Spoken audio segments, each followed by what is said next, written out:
It's September 20th, 2024. I am Agile Pearl, and it's time to get in the weeds. A wonderful Friday morning adventure for everyone as we start to wind down a week that was definitely there. Jeremy Lambert is here. He's definitely here. He's always here. When he's not here, I wonder what's wrong. Jeremy, how are you this morning? Yeah, I show up to work every day, unlike you, Two-Show Joel. Yeah, well, you know what? Sometimes people have things in their lives that keep them from doing their work. Is that a problem? PTO? Can I take PTO, Jeremy Lambert? Is that a problem? Or do Not I allowed. Not allowed. Okay. Not allowed. Sean used to yell at Andrew and I, like, if we took a shower. He's like, what do you mean? You're gonna take a shower? Don't you know there's work to be done? You're going to get lunch? You're trying to eat? That's why you see Sean eating on air, because he gets it. You know, he's got to be on air. He's got to eat. There is no time for breaks in this line of work. He does. Jeremy, Sean does a lot of things on air that he's not supposed to do. Blowing his nose. Yeah, can't do that. Can't do that anymore. Yeah. Eating on the air. Nobody knows what's really in there. It tells you it's a salmon stack, but who knows? Who knows what it really is? Yeah. Who knows what it really is? We got a good show for you today. It's Friday. There's plenty to talk about. We'll talk about AEW Dynamite from Thursday night. Wednesday night. It was Wednesday night. You talked about it yesterday on the Spotlight. That was Thursday morning. How was your first venture into the Fightful overbooked realm of things?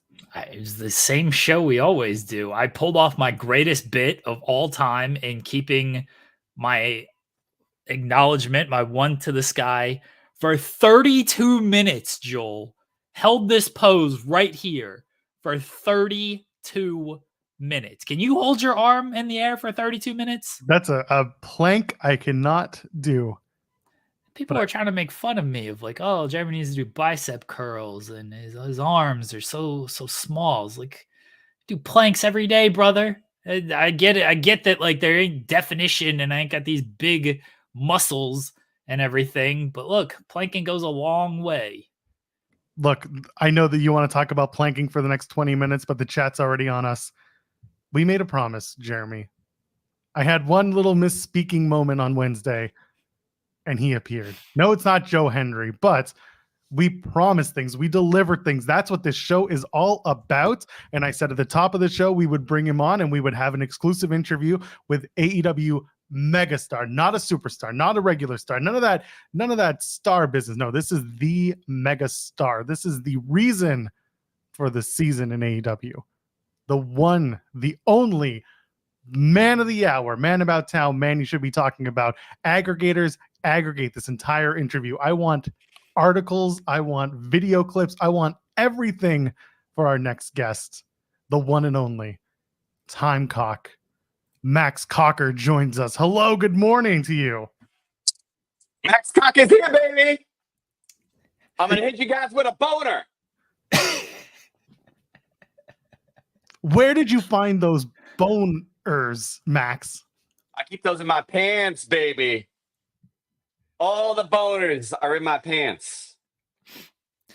MAXX COCKER, please explain to the people who may or may not know basically the concept of the TIMECOCK, where you can be in two places at once.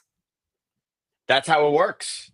I have the ability. I bend space and time with my cocking abilities. I cock to the left. I cock to the right. I cock in that ring. 1, 2, 3. What's that little title belt over your shoulder there? It's the TIMECOCK World Championship. Does AEW know that you're holding that? I mean, you are signed to AEW, TIMECOCK MAXX COCKER. It's a 5-year deal, baby. $170 million a year. Wow, that's more than the television deal. That's impressive. How'd you get that? I bend space and time. I'm the cocker, the TIMECOCKER.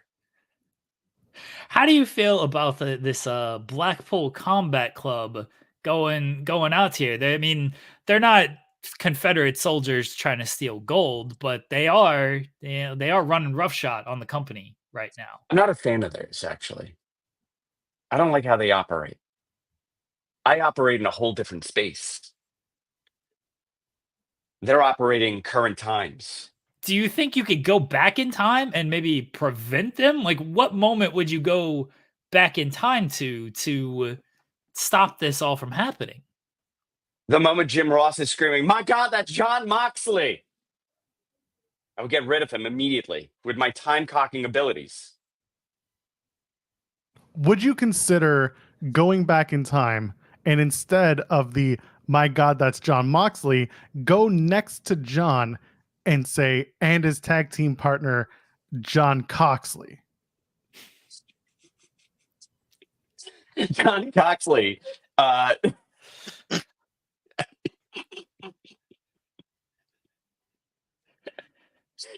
Does he have the power of cockability as well?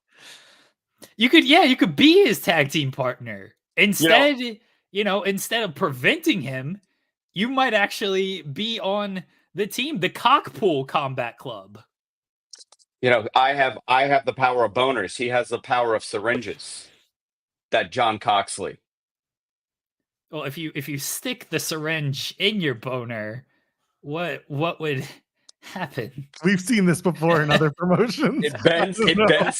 Oh yeah, we did see that in another promotion. It bends space and time. The syringe or the penis? Which part bends the space and the time? The syringe bends the space. The boner bends the time. Because I am the time cocker. So Max, I have a very important question because gray sweatpants are big in your world. What are your opinions on gray sweatpants? Because it seems like a lot of people like to show that bulge, baby. Show that bulge. I'm a big men's advocate. Okay, cleavage totally acceptable. Tight jeans totally acceptable. Why can't we show bulge? The time cocker is all about bulge. Have you ever thought of a partner of Time Clit? Oh no! Oh, he just bent space. He was out of here. Oh no! He did not want to answer questions about potential Time Clit. Is that his tag team partner? Yeah. I'm waiting for. I'm gonna see if we can get Time Cock back, because if there's one thing we need is more time with the cock. This really has become a Howard Stern-esque morning show. Oh man. Okay, hold on. A couple super chats. By the way, thank you right off the bat, Louis, with the time cock, the way it should be. The logo, yeah. I just got a time cock. An update says, "Ha ha ha ha ha! My laptop died, baby." That's verbatim. Oh no! I'm sad. Time Cock's got to use his cock to go back in time and get his laptop charged. You think Time Cock would be able to plug that thing in and keep it warm? You would think. Oh, well, hopefully Time Cock will be back. I'm sure there's some time, because I really gotta, like Ryan Lambert's asking, what's the? I love that you got to use the 0 because otherwise YouTube lost it. From now on, if you're just trying to save it, just use the emojis that Louis used. Just use the time and the rooster. So Ryan was asking, what era is the ultimate cock time? We're gonna come back to that once we get our pal back, Time Cock, because this was Max Cocker was giving us really riveting interview commentary. I want to know his thoughts on everything. He really knows. We're getting to watch it live now, and if you want, you can watch it when it airs again on the replay tomorrow. That's how the time cock works. That's true. Or anytime on Cock Demand. Cock on demand? No, this is on demand. Cock on demand. We're not on the cock. You think? Yeah, I just listen. This is why Time Cock needs to exist, not just in AEW. Could you imagine LA Knight meets Time Cock, Max Cocker? Let me cock to you. That's what I need for my life. I don't think you know who that was. I don't think that was that person. No, I spoke to Andrew. He was too busy. Zarian. Yeah, where is Zarian? I don't know. He's having a busy day. I've heard he has a very important meeting this afternoon, so he's preparing for that. He's spending a lot of his time getting ready for that. We're gonna have to make shorts of this this clip. This interview is gonna have to get separated, put out onto the side. Millions of views. How'd you save your channel? Oh, Time Cock, Max Cocker. Hopefully he comes back, because there are many questions to be asked. We'll see. We'll see if he inserts the cock into the proper outlet and recharges. I hope so. I hope he's got a quick charge. Got that refractory period on his computer that's a little faster than most. Some people it's 15 minutes. For other people, it's much shorter. Fargoff sent a super chat saying, "Did Jeremy see the TK interview with Busted Open?" Well, first of all, why? Because it's Busted Open, and you're not supposed to be listening to the competition. But let's finish. Well, this chat. Hold on, we'll get there. Well, we said he worked with Taylor Swift on the Wembley setup for All In around minute 11. Let's go. Okay, well, he didn't like work with Taylor Swift on the Wembley setup. Let's not over exaggerate how much went into this. He kind of worked with Wembley about the setup. It was not Taylor Swift's stage, which people were stupidly trying to make a thing. But yeah, I watched it. It wasn't part of their Busted Open show. It was an exclusive sit down. Boy, this thing was 45 minutes long, and boy, we're on the 1 yard line. We love our partners at WBD and Max. We're looking forward to a great time with why did you give Tony Khan like a southern accent there? I thought you were going to do like Jeff Jarrett for a second. Boy, no, he's usually with Tom Campbell is where I see Jeff Jarrett now, so I don't really know anymore. But Tony Khan does his usual stuff. He is the ultimate AEW influencer. Going back to our conversation from Wednesday, that's the whole reason that Tony Khan exists. But I love the idea that Tony and Taylor Swift have a group chat. Yeah. maybe with Travis Kelce in there. I was about to say, is like Travis Kelce there? Is that tampering? I don't know. He's not if he's just palling. He's not, he's not being like, hey, come to the Jags, LOL. JK. I mean, he might. We don't know. That's true. He gives Taylor a big hug and then turns, bigger hug for you, Travis. Come to my team, please. What do you think Travis Kelce would say to that? I think he's happy in Kansas City. I wonder why. Anyway, he's winning. He's winning football games there. Yeah, but what if he could get paid more to work somewhere else? What if he's offered a dual contract? Off-season, AEW superstar, TCal. AEW superstar, TIMECOCK MAXX COCKER.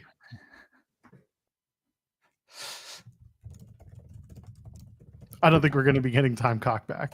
We'll see. There's a lot of show left, everybody. There is a lot of show left. I need my fill of the TIMECOCK. Gotta get your cock fill. Yeah, I can only get it so much. I won't say what I was gonna say. I heard the sniffle and I was like, uh-oh.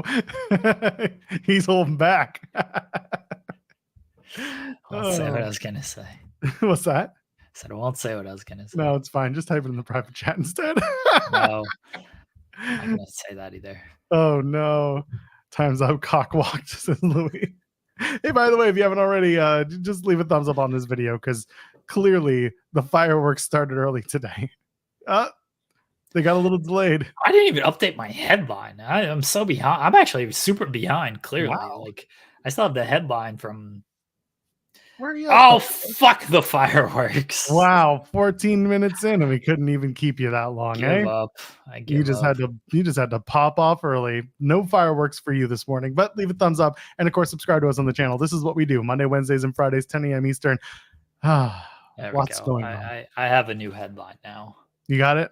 Yeah. You're gonna pass? I'm gonna pass. All right, that's fine. Bargoff saying, I watch ITW live, not their show. I'm a loyal hoe. I was calling out Jeremy for listening to any Busted Open content. Bargoff, you're good. I like you. You're good. Jeremy, he's the questionable one. I got work to do. I mean, like... Pass it off to somebody else. Pass it off to literally... I know. I get it. Okay, fine. See, I say I'm gonna pass. The problem is, like, I shoot. I don't pass. That's fair. I try to pass, and look what happens. Nobody else scores. For 3, it's an airball. Anyway, let's move along, shall we? The big news this morning was peek behind the curtain. I think most people who are on the Twitter side of our stuff, they noticed that our show changed at around 9 o'clock this morning. Because originally the thumbnail was about the 3-hour SmackDown that was reported by WrestleVotes that SmackDown starting in January is going to be moving to 3 hours, and I think they also mentioned that Raw is also along the same lines come the Netflix debut. We'll talk about that in a bit, but also then Sean decided to ruin my morning by dropping on Fightful Select the news that Miro has requested his AEW release. Hasn't received it, at least to our knowledge, over on Select that he has received it, but it's there. It's happened. Miro has been inactive in AEW since World's End 2023. So at the end of 2023, we haven't really seen him since. And he hasn't been around much, but he is signed.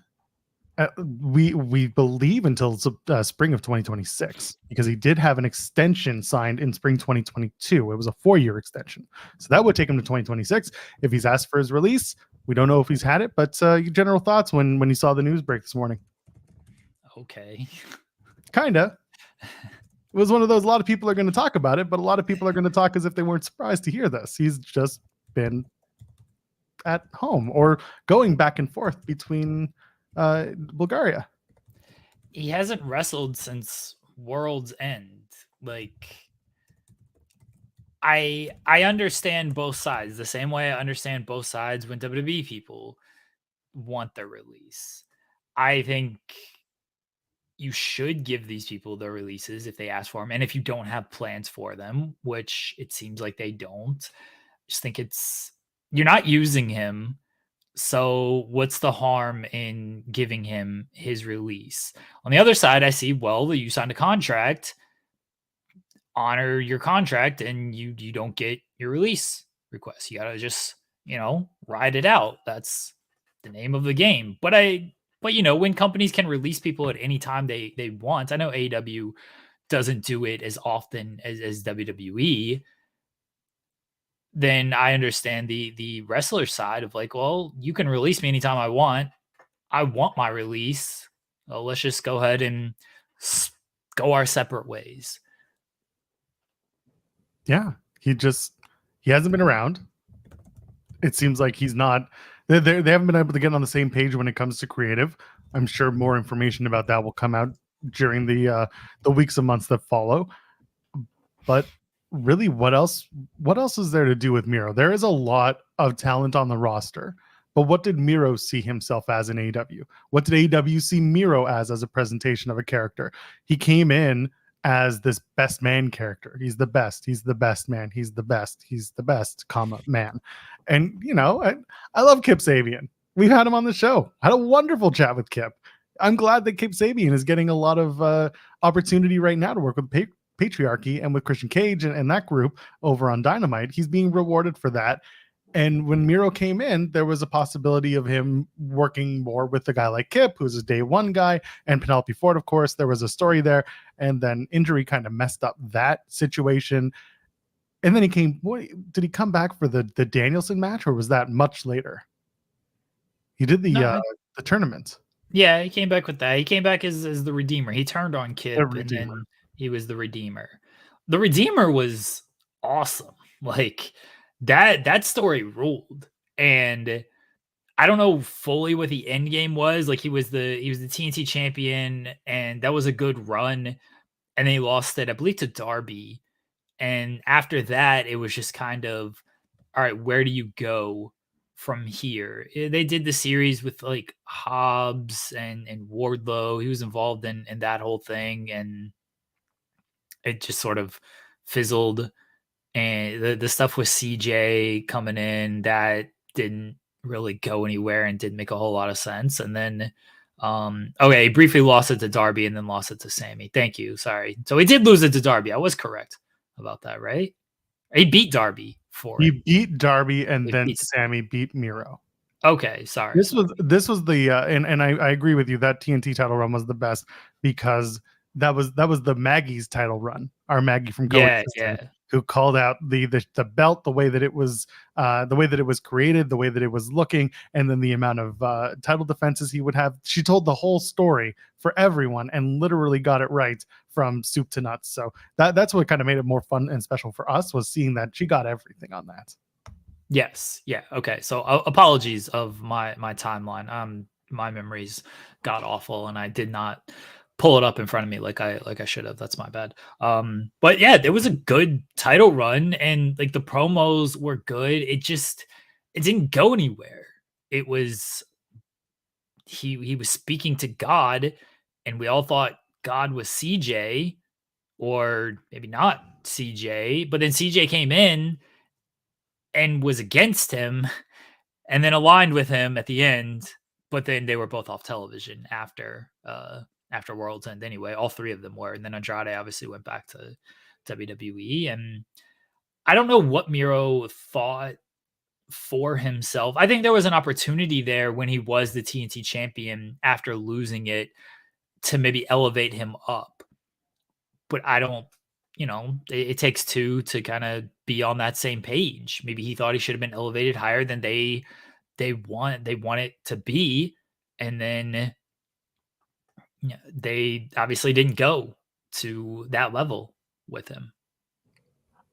I'm looking at Cage Match because I was just curious when you talked about the Redeemer storyline of the TNT title run. TNT title versus Fuego del Sol's new car. That was a Rampage match that they had because he was feuding with Fuego for a minute. They did one match and then they did another one with Fuego's new car. What was the car? Does anyone remember? I'm sure someone in the chat remembers this. I can't remember what the car was and what happened to that car. Did it get demolished, or does Miro have a new car to drive around town for the last 2 years? And then it led to Sammy beating Miro. That was in Rochester. That was, oh man. But anyway, they you're right. They did the whole Lana God thing, CJ thing. That wasn't CJ, but maybe it was CJ, and like everything you said came to pass, and then it was over. We just haven't seen him since World End. Remember when he was doing all of those Twitch streams? Yes. Those were the times. That was the time to be the biggest Miro fan, was when he was on Twitch just playing FIFA and talking shit. That was absolutely what I wanted out of the Miro character. It's crazy because, like, in 2021, it felt like there was something there with him, even after he lost the title to Sammy. Then he goes into the Eliminator tournament and he beats Orange Cassidy. He has that really good match in the finals with Danielson. And then after that, like, he went away. I think that may have been the injury. And so he went away off television. He came back and did like 4 matches, and then he was off television again. He came back at the start of Collision, and you think, oh, okay, maybe Collision, this is gonna be something here on Collision with him. He beats a bunch of dudes to start Collision, and he has the meat match with Hobbs, and people got really into that. And then after that, it was just he was kind of done. He did this stuff with Andrade, and again, he did this stuff with CJ, and obviously Andrade was the last thing. But it is crazy to look at since 2022, the start of 2022, everybody. 11 matches. 11 matches in 24 months plus 9. My math is terrible. I'm pretty sure that's 33. 11 matches in 33 months. Look, it's good work if you can get it. I don't, I don't begrudge the man. He's got paid the whole time, I assume. But yeah, that's his run. It's kind of crazy to think about because that TNT title run was really good. Yeah, the TNT title run. He's going to be remembered for basically, I'll say 4 things: the debut as the best man, the Redeemer with the TNT title story, because that's probably like the number one. The meat stuff with Hobbs, the match, getting everyone to chat meet at All Out last year, and then the Andrade Miro CJ stuff that eventually led to Andrade going back to WWE because that was the end of his contract, and then CJ and Miro were both never to be seen again, and of course there was the news of them splitting up publicly and all that. That's like the 4 bases of Miro in AEW. Again, assuming that he has granted his release. We don't know if that has been granted. He has requested it, but there has been no official word that he has been released from his AEW contract, because there is still almost 2 years left on it, or a year and a half, let's say, if it's spring 2026. So there's still time. But as of right now, he certainly hasn't been around, and there certainly hasn't been any efforts by either side to like move something into fruition, because he could have been on TV months ago if they figured something out, but something's not happening. Time to move on. Yeah, I don't think it hurts AEW if they release him, because he hasn't been around all year. So it's not like he's factored in to anything. If you bring him back, how motivated is he when you know he wants his release? So it's worked out before. We can look at Mustafa Ali, and he requested his release, and they were like, no. And then he had a good run. He was having a good run in NXT until, well, he did get released. So it's not out of the realm of possibility that they work something out and both sides come to an agreement of like, hey, let's get through all of this, and you still work hard. There's also the very real possibility of, hey, okay, fine, I'll come back and do this, and you mail it in, and then that doesn't benefit anybody either.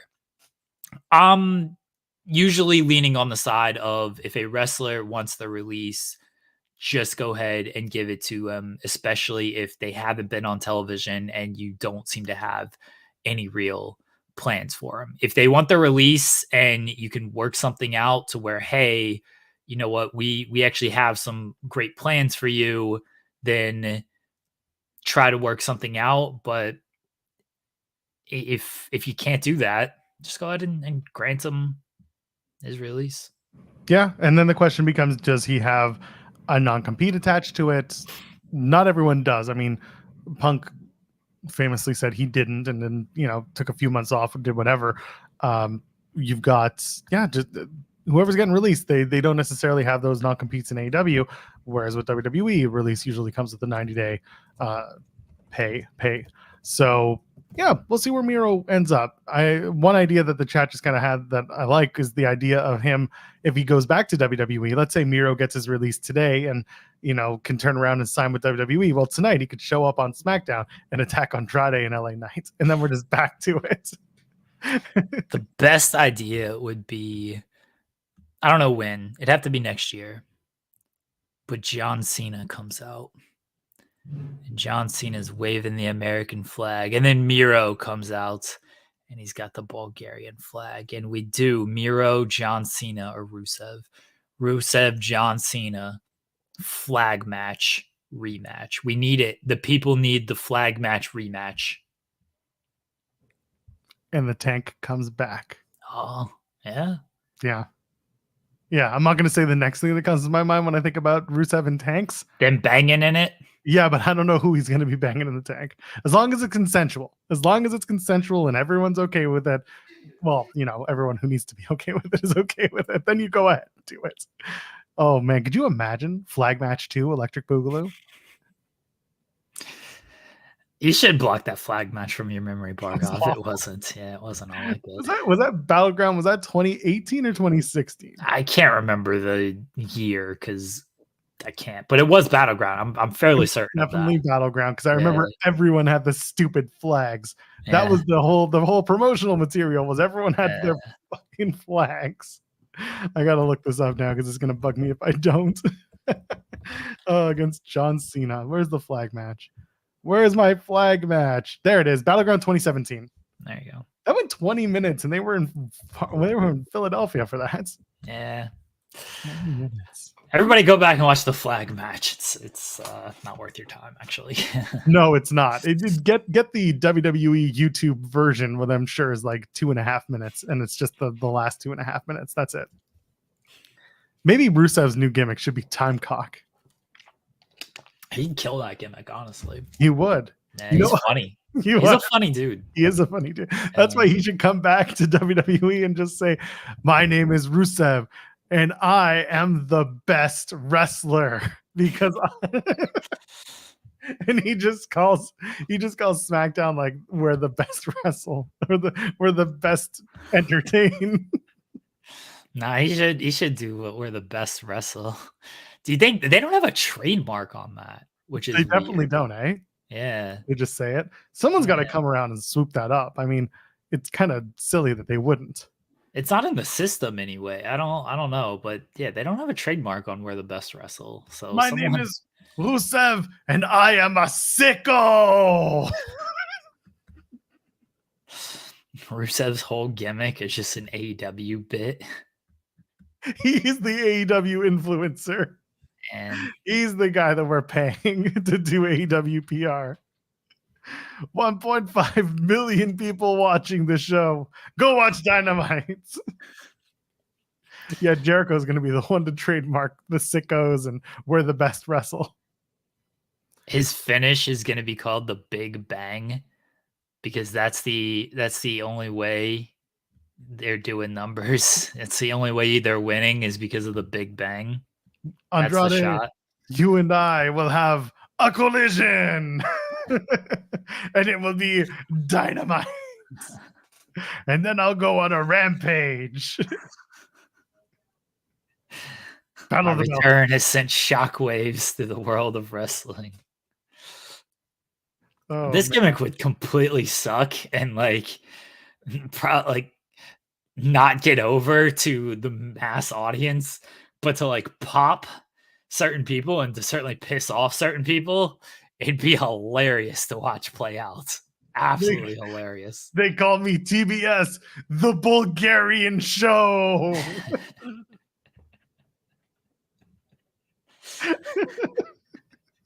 CM Punk cuts like the Ric Flair promo. Remember when Carlito was like leaving the show early with Tori Wilson and Ric Flair just fucking murders him of like guys like you leaving the show early. CM Punk just cuts that promo on him of like guys like you with your guaranteed contracts. You don't actually show up to work hard. Doesn't matter if you're drawing 2 people, 2,000 people or 20,000 people, you're getting paid the same.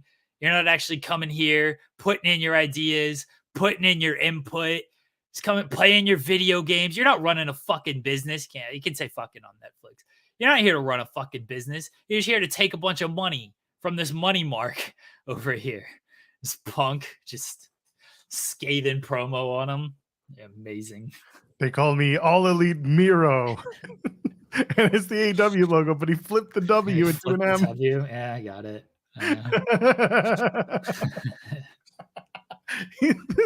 The worst part is that he's probably thought of all this shit too. He's just like us. I need that first interview now. Have you discussed? Why are you using the accent for the interview? Why wouldn't I? I want him to know that I feel his pain and that I support his plight. Listen, if Miro decides to come back to WWE, if that's something that's on the table, it's probably going to be worthwhile because if they're going to do SmackDown for 3 hours a week, they probably need that extra roster depth. Look at you with the segue, the transition. Segue. Yeah, I was trying to think of the word, and I'm a professional. I'm a professional. Before.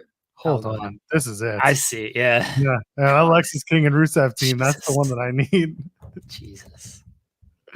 Rusev King. Hey, listen, they can't get Matthew Raywalt. They can't get Aiden English back. He's too busy doing great in TNA. But the crossover, just for one episode, the Rusev Day song. I'm sure people would love it. I feel like they could do it if they really wanted to. Probably. Sorry, you were going to make a point. I don't remember what I was going to. I don't have points to make. Just hot takes. Yeah. Just fantasy booking this gimmick that's never going to happen. Watch, we're going to be eating those words in 2 months. It would be like so many people would get upset. Like the chaos that would come out of this. That's the only reason I want it. I think it'd be hilarious. But it wouldn't be good. You know what I mean? Like, I don't think it would actually be It would be so stupid, Yeah. but it would be petty and it would just make me laugh. Oh, I see Ken saying Rusev would be Timecock's arch nemesis, Timecock, and then this Jesus. time he goes.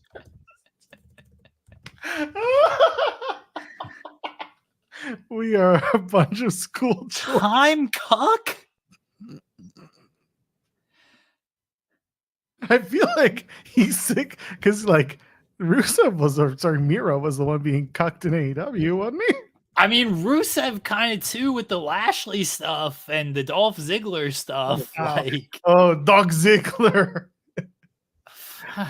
Send Miro to TNA to renew those hostilities. Miro and Nick Nemeth for the title. That's it. Big hero Rusev.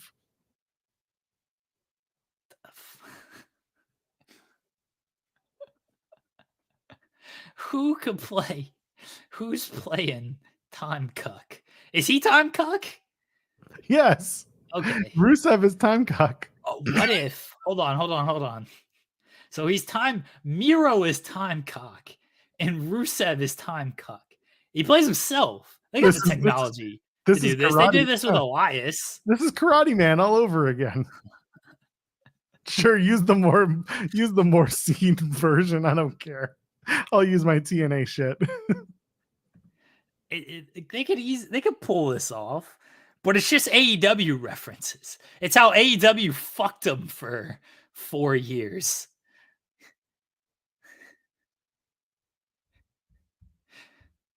Oh, nothing good can go with this. It's just the Miro variants. Oh, That's the worst booking we've ever done. Yeah, where's your garbage can for this one? But like we know this is bad. We're not trying to present it as anything other. That's true. Than terrible, you know? A whole Miro verse. It's just him. Nobody else is involved. It doesn't feud with anybody but himself. He'd probably be okay with that. He'd probably be like, "Oh, that's perfect. Let's do it." Yeah. The tank is going to be Miro having sex with himself. Only wrestles himself. At least he gets a big WrestleMania match. Wrestle Miro match.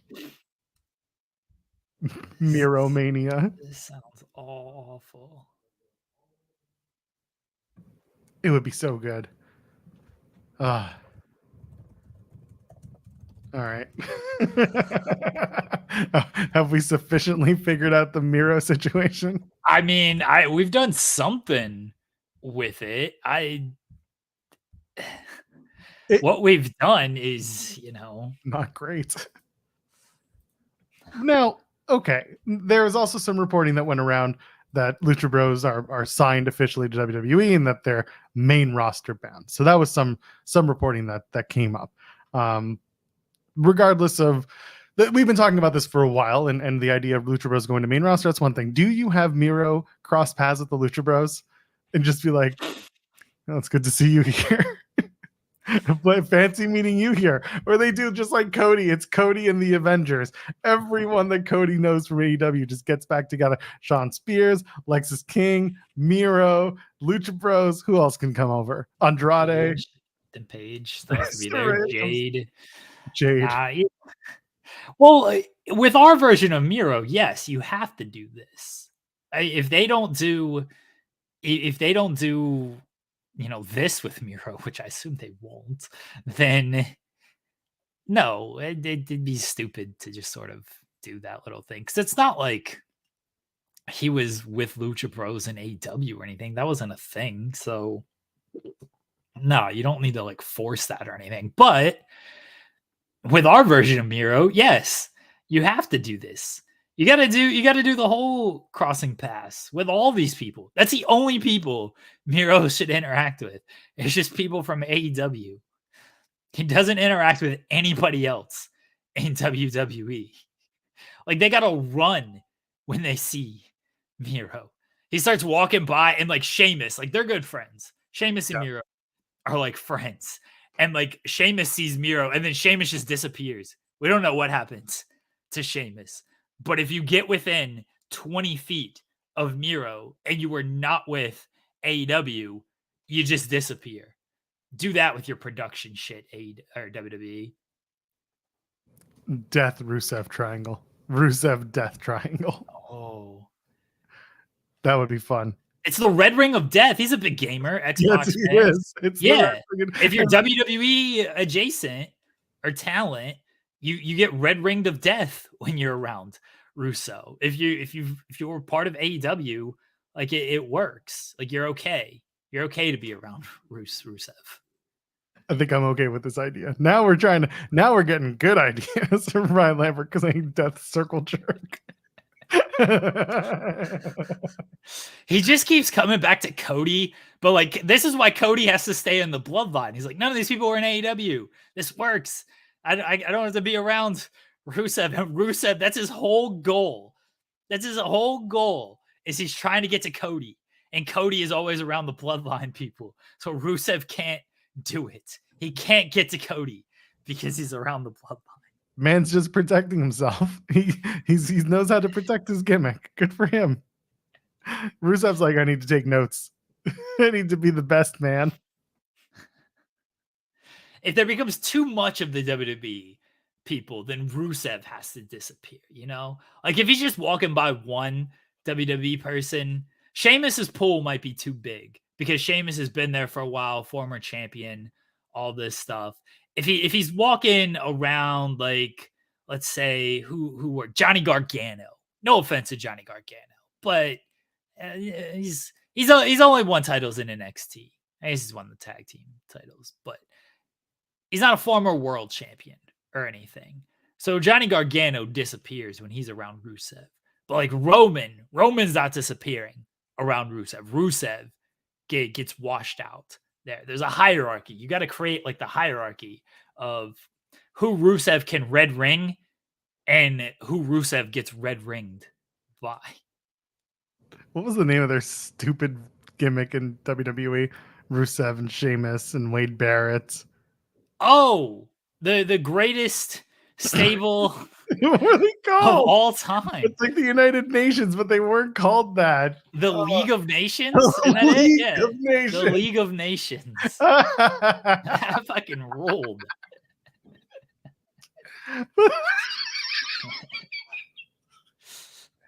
Put that back together. Well, obviously, you find a better Mexican. That's not hard.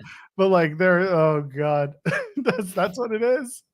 Who is? Yeah, it was Sheamus, Rusev, Barrett, and Redacted. And you just put a new Mexican to the show. Phoenix, perfect. Or Penta, just Penta. Oh, Miro on Raw and Rusev on SmackDown. Yeah. I love it. I feel we've sufficiently booked like years worth of stories for Mirosev right now. I hope people are watching because this is the show with the ideas. We've got the TIMECOCK Rusev Miro all elite universe. Like, we did it. Red Ring of Death all elite universe. And you know what? Again, if SmackDown is going to 3 hours, then these are the types of ideas that need to be implemented to make the show fresh and exciting for that third hour. Busted open and doing this. That's right. I ain't booking this shit. It is the most cursed booking you will ever see. Are you kidding me? It can go worse. This is quality television here. We've at least presented, like, these aren't Wait a minute. Okay, hold on. Dragon Lee can be the third or the fourth member of the League of Nations. Nah, he's in a mask. Doesn't work. That's fine. He can take off his mask. I'm sure he's beautiful underneath it. What? All luchadors who wear masks long term turn out to be beautiful human beings. Beast Mortos, I'm looking at you. Not just a good wrestler. Sexy beast. This is fantastic booking because we've actually laid out everything. This isn't just like, other shows. I'm not calling them out because I don't actually watch them. They're just like, why isn't Johnny Gargano the champion? Sorry to Johnny Gargano. I feel like I'm ripping on him. But So why isn't Johnny Gargano the Intercontinental Champion? Okay, well, how do you get there with Johnny Gargano winning the Intercontinental title? You know, like get to that point with him. Who's got to win? Who's got to lose? Just put the title on Gargano. We're here for fully fleshed out, baked ideas. Baked being the operative word with these stories. Yeah, full bake here. No half bake. Yeah. We go full. All 420 degrees of it. Fleshed out. Hey, everybody got it. Yeah. Fleshed and baked. Yeah. Everyone saw what I was putting down there. Yeah. No cuck for us. Yeah. These are fantastic ideas because at least they're well presented. They might not be great, but we're at least giving you the full scope of this. We ain't flaccid. We ain't presenting flaccid ideas to everybody. Our ideas are fully erect on In the Weeds. That's our tagline, right? Cannot relate. I'm sorry. In the Weeds, fully erect ideas. That's right.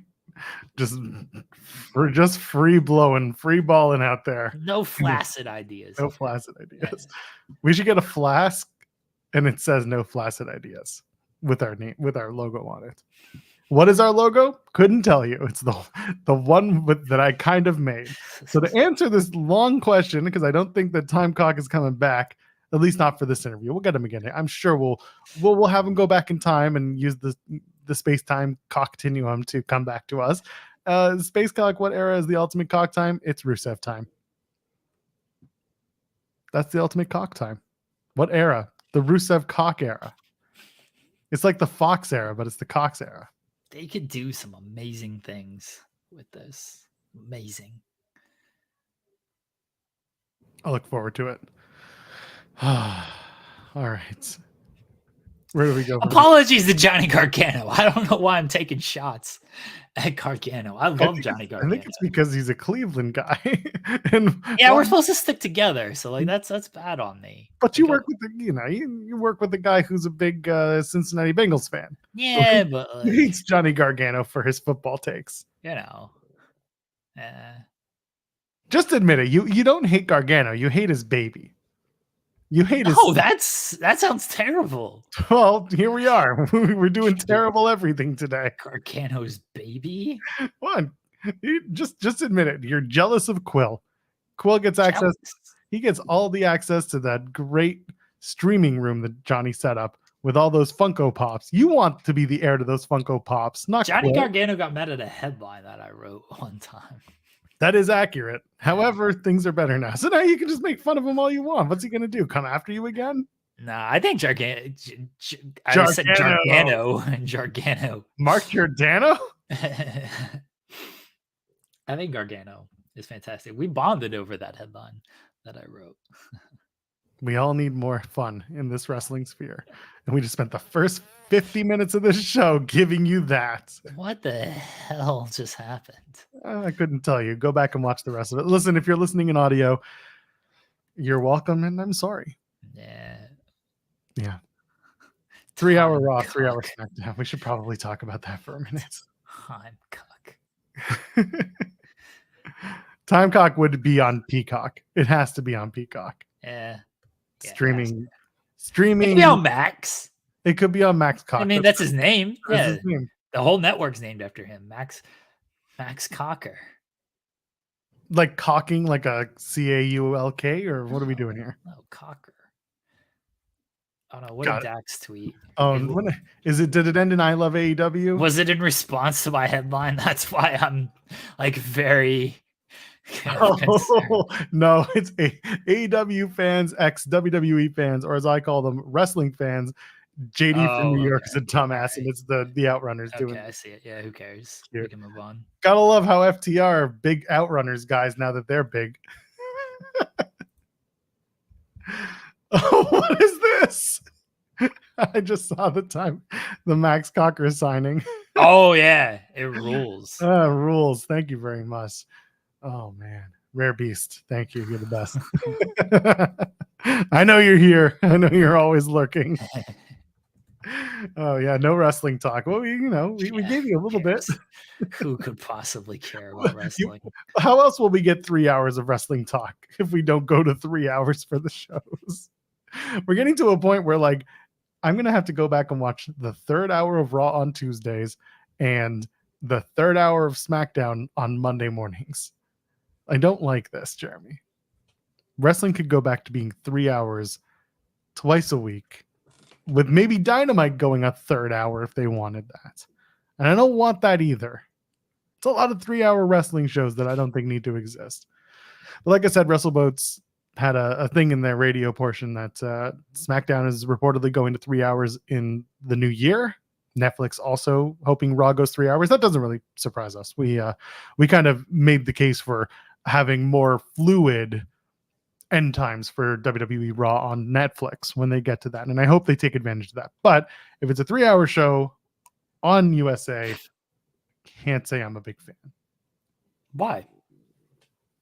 SmackDown right now isn't exactly lighting the world on fire for 2 hours. Yeah, I agree. I actually think they could use a 3rd hour. No, why though? What stories are they not telling on SmackDown that need to be focused more on SmackDown for that require a 3rd hour? Well, there's an opportunity to just tell more stories. I think they can do a lot more with the tag team division if they have a 3rd hour. Like they're trying, but they don't go full on with it because you got to fit in 20 bloodline segments. There's more to be done with like DIY and Street Profits. I think you can do more women's stories that aren't just for the titles. There's more talent there. This is not a talent issue. That's the thing. So when you ask like what other stories can they tell that they're not being focused on? Well, it's the stories that you're not thinking about because it's talent that's not being used. They got a lot of talent.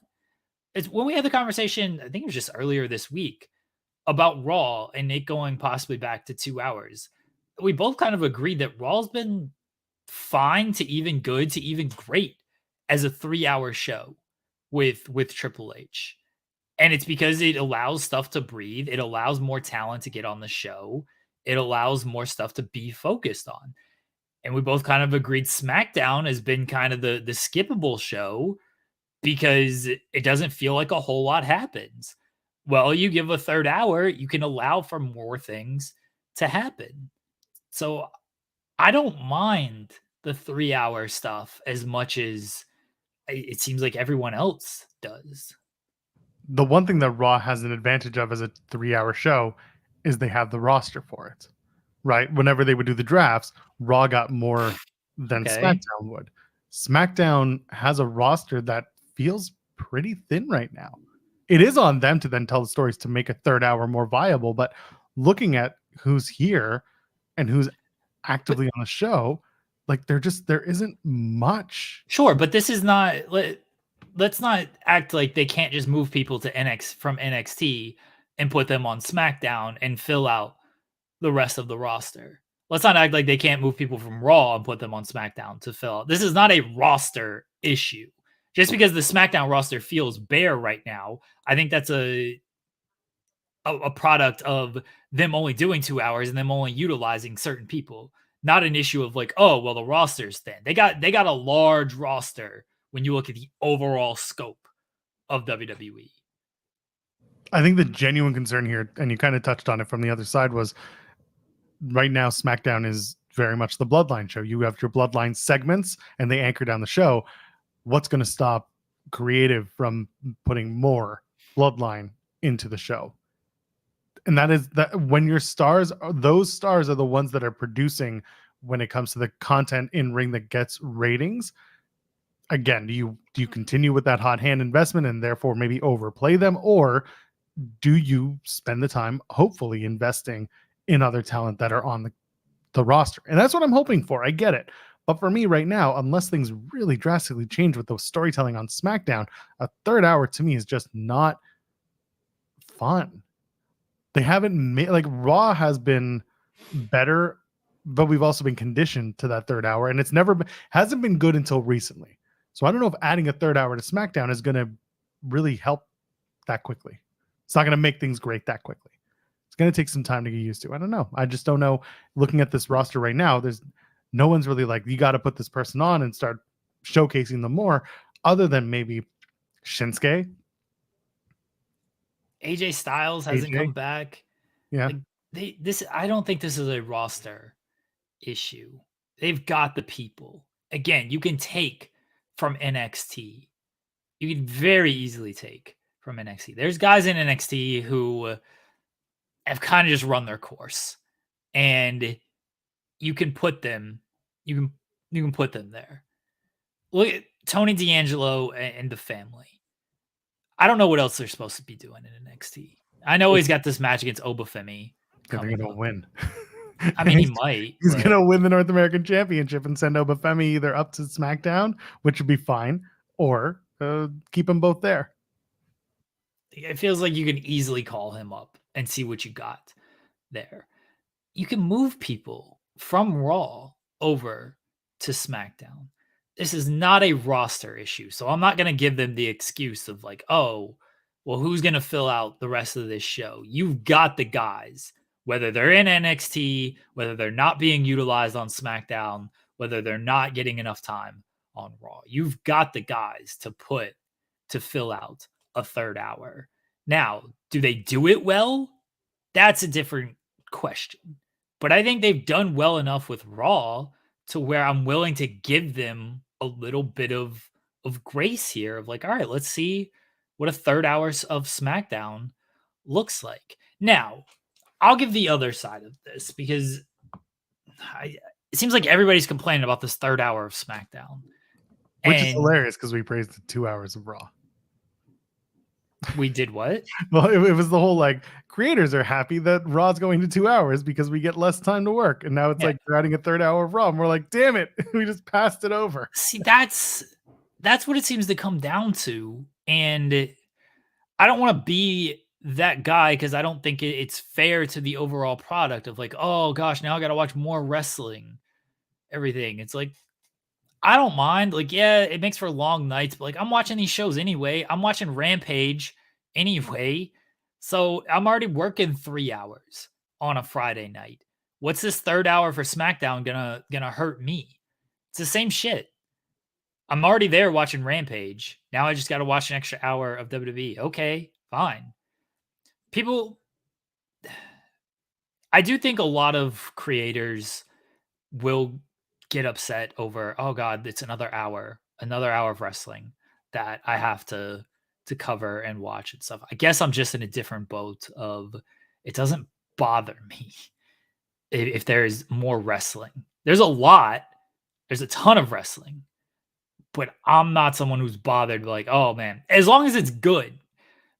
Because look, some of those Raw 3 hours, they sucked. And then it felt like, all right, fuck, this show's 3 hours. This is awful. If it's good, 3 hours doesn't bother me.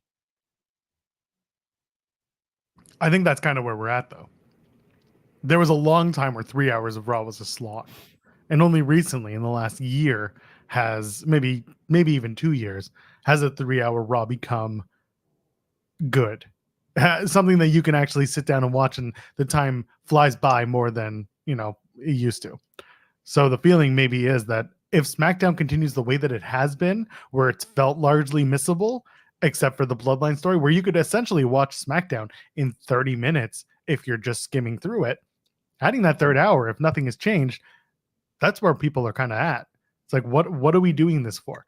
Things have to change to make that third hour viable and make it entertaining for those who are watching it. Sure, but I don't think that's fair to say, oh, it's just going to be 3 hours of the same stuff. Because they've shown with Raw that they can do a competent and good 3 hour show. So it's not fair to be like, oh man, 3 hours, this sucks. They're not going to make any changes. Why are we pre-complaining again? I don't want to pre-complain of like, oh, 3 hours, it's just going to suck. I don't know that. It might.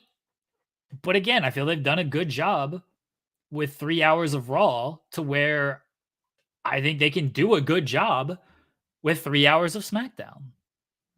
Seeing this in the chat from Ryan, and I fully agree with it, by the way. You know, he says, I don't watch full live shows anymore. I pick and choose what I want to watch from all the content during the week. Good. Do watch the pieces of the show that make you happy, because you're not the person sitting doing stuff like what we do. It's our job to watch the whole thing and to be up on everything. It's not anyone's job to do that unless you are making it your job.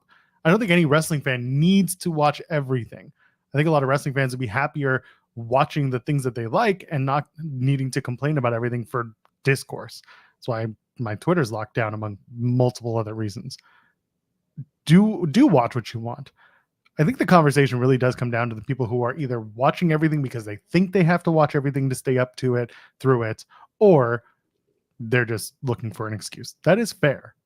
I can still not be excited for 3 hours of SmackDown if I have to watch all 3 hours of SmackDown. I can also choose to break it up like I do with Monday Night Raw right now, because I don't do a post show for any of these shows. I don't really watch live post shows anymore, other than the one that I currently host on Thursday nights. I'm tired. I'm tired, Jeremy. Okay. You want to start doing post shows? No, I don't like doing post shows. I don't. That's not my bit. Like, I don't think I'm very good at doing post shows, because I'm just like, this is good, this is bad, let's move on to the next thing. So I know post shows like do well and stuff. I'm like breaking down. I mean, I guess some of them, I don't know, but I don't like going super in depth of like. I like what we do. I don't like doing segment by segment reviews. What do we do? Whatever we want. That's why it's good. It works. Whatever the hell we want. Yeah. That's pretty I don't like doing the segment by segment stuff. I just, because then, like, the way I watch shows is like, I know it's different from everybody else too. And maybe that's why I'm not super concerned about 3 hours, because again, I'm already watching Rampage live. I'm watching the shows, I'm covering the shows, or I'm getting other work done. So to me, it's like, a third hour of SmackDown isn't anything extra for me. It's just, it's extra wrestling that is on, but it's not really extra work for me, if that makes sense. I get people who do post shows and it's like, oh, well, now instead of starting at 10, I got to start at 11. That sucks. I get that. I complain all the time about the AEW shows, and not so much that they end at 12, that's whatever, but the press conferences that go on till 2, 3 in the morning and everything. So I understand why some people might be mad or, a little concerned about 3 hours of how it affects their time. But I don't think it's very fair to basically criticize a 3-hour show and say it's going to suck because it's 3 hours, when 3-hour Raw's been relatively good to even great for a year. And we don't know what a 3-hour SmackDown looks like. We just don't. It's going to look terrible. We've already established this. It's going to be awful. 3 hours of, how you were putting your fingers up for 30 minutes yesterday? Yeah. It's going to be 3 full hours of this. Good. Roman Reigns should have 3 hours. That would rule. Are you kidding me? It's going to be the picture in picture, but it's going to be a block of Roman Reigns just doing this for 3 hours. The greatest fucking show ever. Roman Reigns just standing there. If he could get commentary, could he get the whole crowd to just put the one in the air for 3 hours? It's like a game of Simon Says. Not quite Simon Says, but it's just a game of it's like one of those Big Brother games where you got to just outlast your opponents. It's like, all right, everyone put the one in the air, and then whoever keeps it up the longest, whoever is the last person who has the one in the air, they win something. I don't know what, but WWE can come up with something. They get the Ulafala. They get the Ulafala. Oh shit! It's like musical chairs. Like, it's just better. musical ones. I think I'd do pretty good at this game, honestly. Like, I've proven I can go like 32 minutes with this. Yeah, you could have done longer. I was listening to it. I didn't watch it. I was struggling a few times there. Like, but shaking for a bit? Yeah, a little bit. Like I couldn't show it, and I had to sometimes it was way up here, other times I was adjusted a little bit down there, so I had to No, adjust to you make got sure to, it's good. yeah, that's fine. You got to keep it moving. Yeah, it's once it goes past a certain level, then you're done. You're out. You know how you cheat at it? You get a standing desk like I have, and then you just bring your desk up, and eventually you just put it on, and it still looks like it's raised. See, Jason knows what I'm talking about. Yeah, yeah. the Yeah, giveaways video where giveaways. they get their hand on the car and the last person, like you just gotta outlast your opponent. In this case, you gotta outlast 15,000 people with your hand in the air. Or just throw a shoe at someone who's got their hand in the car. You ever see that video? No. It's like in Russia. They just someone just threw this two people or just one person. Hold on. Pile driver finisher. I'm gonna call you out. You said in the chat yesterday. Hold on. I'm gonna pull this up because I got beef with you. We got heat. Wait, I said Pile something driver in the finisher. chat? Oh, No, pile driver finisher said something. Okay. Pile driver finisher. I was like, I was not in your chat yesterday. I was definitely not watching live. Pile driver finisher said his arm will get tired. What happened? What happened, pile driver finisher? Who held their arm out up the entire time? Didn't get tired. Like a great pitcher in the 90s before they became wuss and they only threw 60 pitches and got pulled in the third inning. Complete game, perfect game, shutout. Like Shohei Ohtani, the pitching when he does the pitching, not the hitting. He's a very great hitter though. Good base stealer too. Yeah, 50-50. That's honestly pretty amazing. It's pretty impressive. Yeah. I'm not a big baseball guy these days. My It's Blue Jays are worse, but that's pretty amazing. That's the mark. That's a mark of a true champion. Pile driver finisher. May have been tired, still going. That's it. Just burnout central 24/7. How do you survive? Burnout central. That's how you get I'm just fucking with you, pile driver finisher. He's always in the chat. We appreciate his support. He's good. Yeah, but does he have to be? Does he have to be? Should I ban him right now, Jeremy? Is that what you're trying to say? No. Oh, okay. Well, that's good. What should we go on? I guess we should probably talk about. Should we talk a little bit about Dynamite? Are you done with criticizing a 3-hour SmackDown that you've never seen? Yeah, absolutely. Why do you hate WWE? Oh, are we on that train? Let us count the ways. No, I don't want to be. Anyway, I'll tell you something funny off the air afterwards. Oh, okay. That came from that your negative conversation. Oh man, hold on. I'm making a note for myself so I don't forget. There it is. Okay. I'm looking to see if there was anything else that really needs to be talked about for my notes before we get into Dynamite, because quite frankly, Dynamite was fine. You've got Grand Slam next week. The silly discourse that came out of Dynamite was, they're doing Ricochet and Will Ospreay at the 5-year anniversary show with no story, and I'm just like, well, they've been kind of telling you that they're going to do it since they had their first interaction. Are you going to complain if they don't show footage from Ricochet and Ospreay? Are you going to pre-complain about this, Joel? So I'm going to say this. I do hope that because they have access to New Japan and Rev Pro's tape libraries, they have relationships with those companies. There's no reason why they should just steal it. Yeah, they should just steal the footage. Go rob the bank that currently holds the Masters. But no, they have good relationships with those particular companies. I don't think there's a reason why they shouldn't be able to get approval to show it on TV. Do I think it would? I think it would be in service to the story, much like the Nigel and Danielson stuff, to be able to show that stuff. I like that they went back and they played the Nigel eventually played the Nigel video from Dynamite. At one point, I was like, are they just doing this to mess with me? Because they are absolutely messing with me. Should we play it? I don't know. Should Joel play it? Do we want it? Let's play it. The video was good. I like that it gets people hyped. I still don't love the fact that this match is being promoted as if Brian can compete, can he show up? And you're like, we'll get back to Ospreay and Ricochet in a sec. But with the Danielson and Nigel stuff, it's like you're building to something, but you can't really build to not giving the match, right? It would feel very, out of place and very false pretense to They should. and there's like a part of me that, yeah, chaos demons in us are just like, they should absolutely just have Nigel. Someone had mentioned, do the count out victory, the shitty heel tactic. And that is like, I'd love that because I'm a chaos demon and I think that would be hilarious.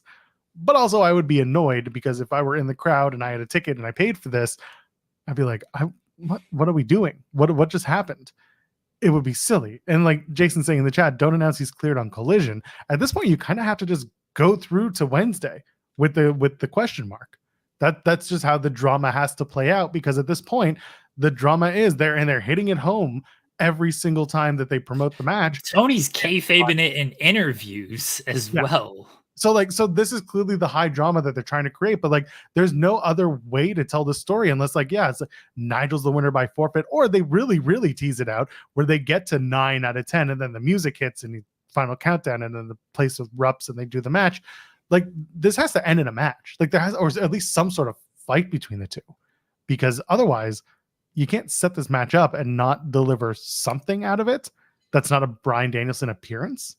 So that's where I'm kind of like half in and half out with this. And I like that there's a video presentation and they are catching people up. I still think that they should be at least pointing more towards go to our AEW YouTube. We released a whole, 11 hours of footage, get caught up there, or just some sort of like, if you're not going to watch it here, you can watch it there. Tell us where you can find the story if you're not telling us the full story. No, I'm not pre-critiquing. I'm just kind of saying the way that the story is being presented is you can only really do it one way or the other.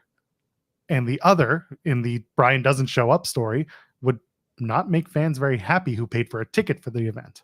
That's kind of where I'm coming from. I'm very curious to see how they play out just the Danielson story in general. Because if you look at it, it seems like he's got to show up to face Nigel. He should also be pretty pissed off at Jon Moxley and all of those guys. So him coming back and being like, oh, let me do this match against Nigel. Then does he cut a promo on Moxley? If the Moxley match against Darby goes on first and Moxley wins, I guess that makes sense. But if Danielson's there, just feels like he should be going straight after Moxley. Like they got to order this in a way that makes sense. Like, and I don't know fully what that looks like. I think there's ways you can do it. And the way you might be able to do it is like the Nigel match starts. You start with Nigel in the ring. Nigel's like, I'm not waiting for you, old Bryan. Show your face, you coward. Here comes Danielson. Danielson does the match. That's his focus. After the match, he either calls out Moxley or he goes backstage looking for whatever it might be. But you've got to thread these two things together. It can't be two separate pieces here. Like once we see Danielson, there's got to be a tie to Moxley, whether it's before the match or after the match. It can't be, let's just do a Danielson match and there's nothing when it comes to Jon Moxley.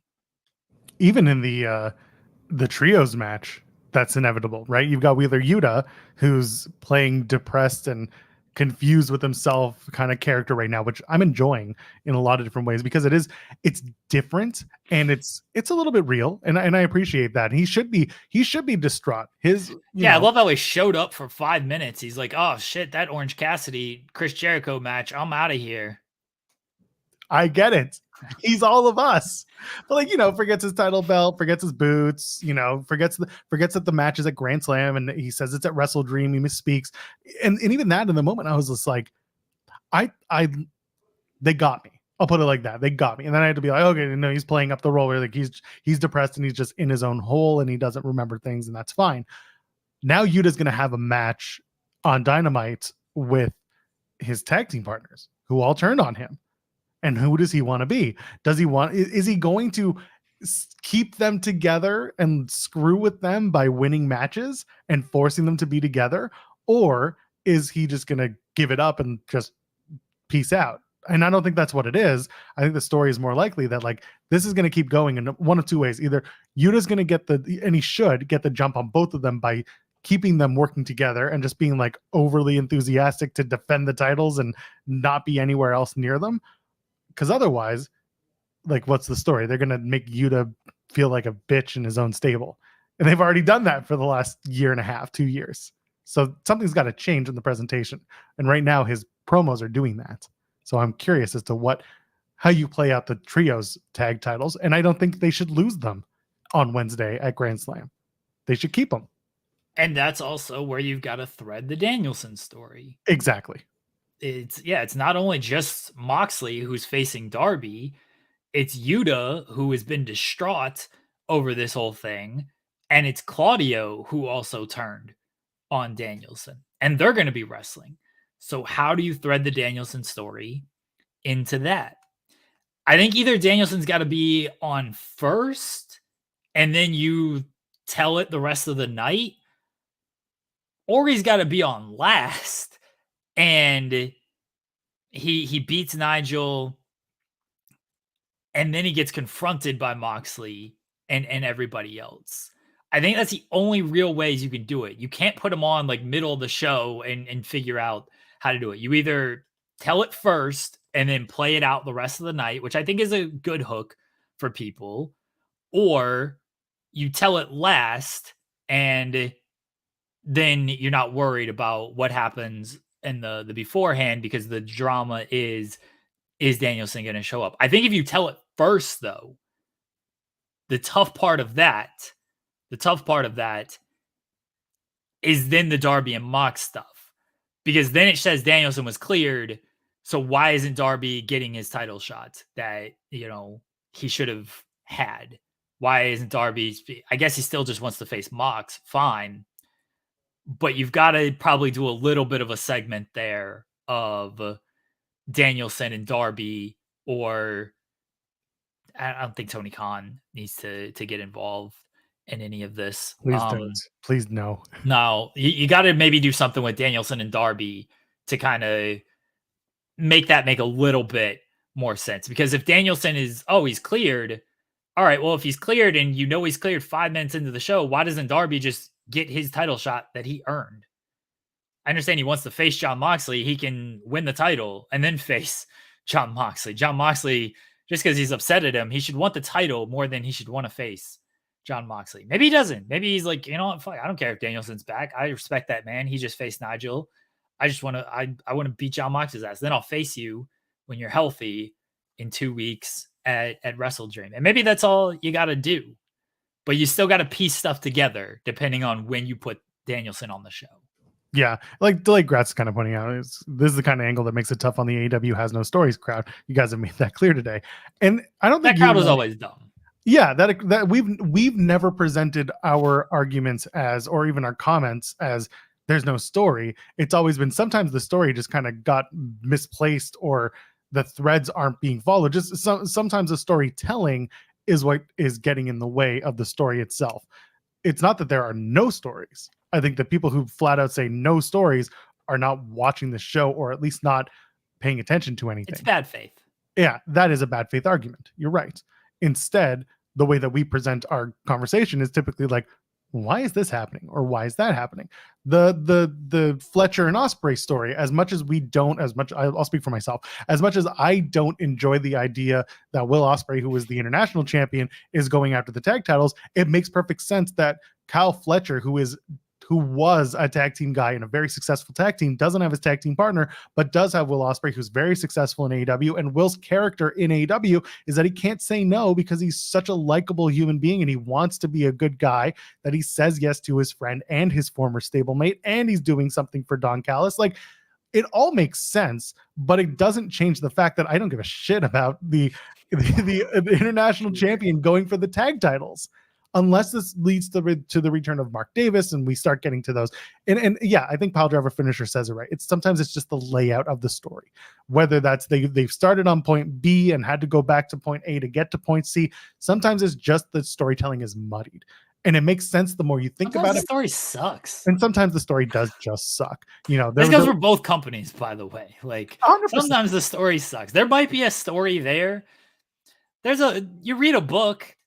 Books allegedly tell a story. Sometimes the book is awful. I've read so many books with my child at this point. Every day there's a story, or 30 stories in a day. Some stories I am not engaged at all, and he isn't either. And I'm like, I'll turn to him and be like, you want to read a different book? And he's like, yeah. And we'll just close that and set it aside. Next one. That happens. There's movies. Movies have stories. Sometimes this movies suck. Sometimes it's Men in Black. Sometimes it's Geely. Which one has the bad story? I thought they're both pretty great. Yeah. Low bars. Hot Rod. That was the best movie. I've been watching a lot of Brooklyn Nine-Nine. 9/9? Yeah. My wedding anniversary is 9/9. It's a good show. Everyone should go back, rewatch the Brooklyn Nine-Nine. Great date. Just celebrated my 5-year wedding anniversary. Does Joel only read children's books? Next question. Joel can't read. I thought that was you. Yeah, I can't read either. I'm reading the chat. I'm reading it to you so that you can do things. It's Braille. So you're just feeling the screen. Yeah. Let me touch this. You're just touching the webcam. What are you doing?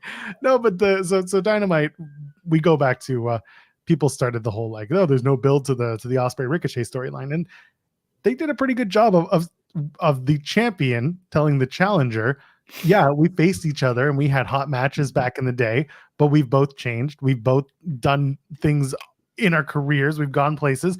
But what have you done here? Because when I came here, I immediately went on a tear. I immediately won championships. I immediately went to the world title. And while I wasn't successful, I'm still a champion now. Go make yourself known to me in your win-loss. Get your wins up. It's it. Get your wins up. That's exactly what it is. And that's what he was told. And so what's he doing? Ricochet's getting his wins up. You can complain about the quality of a character or matches, whatever, but like the story is there and it's a pretty good story. I would love for them to tie in the history because the history does make things a little more impressive when you think about the relationship between Ospreay and Ricochet. And they will, because they have at least another week or two until they have another week, plus whatever they can show on Collision or Rampage if they want. They can build it in other ways. So I do appreciate that it's happening, and I like that it's happening on the 5-year anniversary. And I think it was either Phil on an Ask Rhapsody or somebody mentioned this. The idea that it's your 5th year anniversary and you're taking these two guys and you're putting them out there in a match to show these are the next 5 years of our company, not the last 5. These are the two guys that we've recently brought in, and we see them as the next chapter of our story. And if that's how you're going to present AEW right now, that's not a bad way to put it out there with a very good international championship match between Ospreay and Ricochet. I don't mind that this is on free TV either. Because I don't think it's the first or the last time we're going to be seeing them wrestle. They could run it back as soon as Wrestle Dream, honestly. Jensen and I talked about potentially a time limit draw at Anniversary Show. I know they've kind of gone to that well a few times lately, so I don't know about doing it again, but it's possible that's where they go with it. I do think, and hopefully we will see it. We see some footage. You got to show some footage from this. My concern with the footage is you got 2 episodes of Collision. And so there's chances there. And then you've got Dynamite next week. You can throw in Rampage as well. Dynamite next week is obviously a big show. It's going to be their biggest audience. So doing it there would be good. But telling that while you were telling Ospreay and Fletcher going after the tag team titles. Is this a case of Ospreay? And this is what happened. This was the Swerve story, right? Ospreay tried to do too much. You're doing too much, bruv. Rein it back in a little bit. And I do think that is a larger story at play here, is that Ospreay continues to just be like, I'm bulletproof. I'm this guy. I'm going to go, yeah, I can be the international champion. I can go out here and challenge for the tag team titles. I can go after Swerve. Didn't work against Swerve. He found out there was a level above him. Now he's back to his ways of, I'm just going to go after everything. And I think they're trying to tell that story. Sometimes it might get a little lost. I know people aren't happy that, okay, why is Will Ospreay in this tag team match and going after the tag team titles? Why don't you just defend the international title? I think there could be something at play with he's trying to just do everything he can. He's trying to be that guy. And sometimes he steps a little too far and he gets beat by Swerve. And maybe next time he goes after the world title, it's the same thing. Maybe he's got to learn these lessons of, hey, focus on one thing before you lose everything. It's very possible he loses the tag team title match.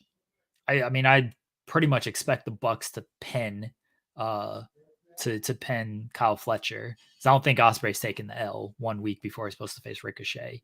And I don't know if they're going to win the titles. It's also possible he loses to Ricochet. I'm not saying they're going to do that, but Ospreay's pretty bulletproof in a loss. And Ricochet can be not quite as bulletproof, but it's understanding if he takes a loss. But I guess also see them just putting the title on Ricochet and Ospreay walks away in the next 2 weeks with absolutely nothing. What if Ospreay walks away with nothing because Ricochet joins the Don Callis family? Sorry for Ricochet. If that's Well, maybe that is the shot in the arm for the Ricochet character, because the matches are always there. Ricochet being, I'm better than everyone else is kind of a heel thing. Like I'm a cocky asshole. That's what Ricochet should be, because guess what? He's a really good wrestler and he's very athletic. So why not let him be a little bit full of himself? And being paired with someone like Don Callis, who's perennially booed by the AEW crowds, and the wrestlers that he's got right now need some sort of heat, because Takesha's trying, but he's cheered because he's a good wrestler. Like, I don't know. Maybe there's a spot for Ricochet being an asshole. And Takesha's trying. He's shared because he's a good wrestler. And then they pair him with Okada, which is fine.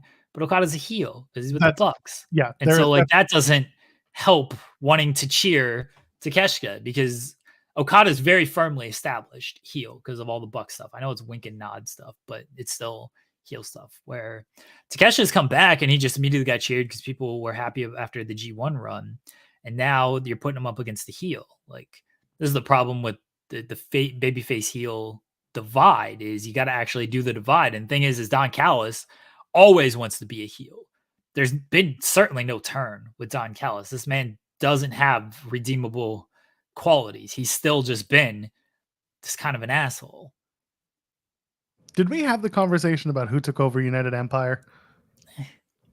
Did we? Like, who's the leader? I don't think so. I don't know.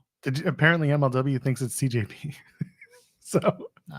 I just saw that. And I was just, sure. I can't remember who I had that conversation with, but I just remember thinking, yeah, that's okay. But with Ricochet, the reason I say that is obviously because Fletcher and Mark Davis, when he comes back, and Will Ospreay, they're all part of AEW, and United Empire is kind of just, it's there, but it's not. They put the UE, the United Empire sign up on the Tonytron after Fletcher won the match. So like, there's some sort of acknowledgement that United Empire is still a thing. I don't think that's what you do. I think you do the crowns are like. No, it's the only acknowledging I'm doing. I don't know what else. We don't acknowledge anything. That's DDP. Else. That's bang. Yeah, we only acknowledge the tribal chief. Yeah. This is live long and pro. Anyway, the point is, I'm curious about Ricochet joining the Don Callis family and just being that heel. But gonna bond over baldness. Why you bald? It's Ricochet saying it to Don Callis. It's just Ricochet being like, Don, why you bald? And then Don being like, why you pretty? And then they hug. And maybe they make out. Who knows? It'd be fun. It'd be good. They should do an all bald stable. Yeah? Yeah. Isn't that the Rogaine Horseman over in MLW? That stable rules. So all bald. Okay. Dax. It's Dax is in this, Ricochet. Yeah. They're led by Don Callis. Who else is bald in the John Silver? John Moxley? Oh, Claudio. Claudio. We're basically just redoing Blackpool Combat Club, aren't we? Well, It's fine. Who else on the AEW roster is bald? Brandon Cutler. Brandon Cutler. Oh, that's it. That's what I want. Who? Let's see. Let's look at this roster. Jay Lethal is bald. Yeah, nobody wants Jay Lethal. Who else is there? Wow, that's not nice. Well, let's go from the bottom. Now we're here. Tony Nese is not bald. Wardlow could shave his head, get back on TV. Scorpio Sky can come back. Remember him? This is how you bring back Scorpio Sky. He does these vignettes. He's no longer hosting Private Party. By the way, terrible bouncer Scorpio Sky, because Private Party just got their asses beat and he was nowhere to be found. So he's no longer caring about that. It's Scorpio Sky selling hair products. He's like selling just for men and hair transplants. It's like, oh, this worked great for MJF. People think he went to Turkey. No. He got on the Scorpio treatment. And he just goes to all the bald wrestlers and he just sells them on his hair treatment. And they're like, Scorpio, it doesn't work for you. You're still bald. And he's like, we'll never get high on your own supply, brother. Like, that's why I don't use it. Look at the work I've done for other people. And he points to MJF. He's like, Will Ospreay, he used to be bald. He got on the Scorpio treatment. It just starts naming people who have like good hair. Pac. Have you seen Pac's hair? The way it flows? He used to be bald. He got on the Scorpio treatment. It's the Scorpio system. By the way, Paul White, our pal Luther, and of course you got to add the who was? Oh my god, I just missed him. I just had him and I just missed him. Oh my god, this is gonna bug me forever. No, it was someone that we need. Oh, Mark Briscoe. Okay. Ring of Honor champion Mark Briscoe. All right. He goes to like Beast Mortos. It's like the Beast Mortos is like the best example. Like, look at this man's flowing hair. He used to be bald, and he shows like a picture of hologram. This used to be Beast Mortos. He used to be this bald man under a mask, but now that he's been on the Scorpio system, he's got this flowing hair that the ladies love. You can be like this man too. Just pitching all this to all these bald people. Paul White just leads them all. What about Stokely? Maybe Stokely Hathaway. He's the guy behind it. No, it's all Scorpio. We got to do something with Scorpio here. Well, he's gonna do something. Just not much. He does one vignette, and then we were like, oh, what the hell's going on with Scorpio trying to sell hair products? And we never see it again. Well, that's a wrap on Scorpio Sky. Bye-bye. Daniel Garcia's been shaving his head. He's going to be back in this thing. Oh, man. Daniel Garcia should resign. He should resign with AEW and come back with a gimmick where he's just extremely horny. I don't know how well that's going to do. TIMECOCK. Daniel Garcia. I mean, look, if he's going to be TIMECOCK, then it works. But I don't know about a horny Daniel Garcia. It's the Ebu curse. You say the words and they appear. Extremely horny Daniel Garcia. I was thinking about not Daniel Garcia being horny, but well, we're a couple weeks removed from All Out, right? Allegedly. And Garcia took out Max. Statlander won the street fight. Mercedes defended the title. And it's like there's been no mention of any of these people. I think they showed a video package for Statlander and Willow, and that was like it. I don't even know if they showed highlights from Mercedes. I don't remember if they showed. Willow's a big old loser. She lost her CMLL World Women's Championship, and now Stat doesn't have an opponent to wrestle for that unless she gets Zixis. Did they show anything from Garcia and MJF? Was there like highlights of that or anything? I think from the week, like that Dynamite, the week after All Out, they may have.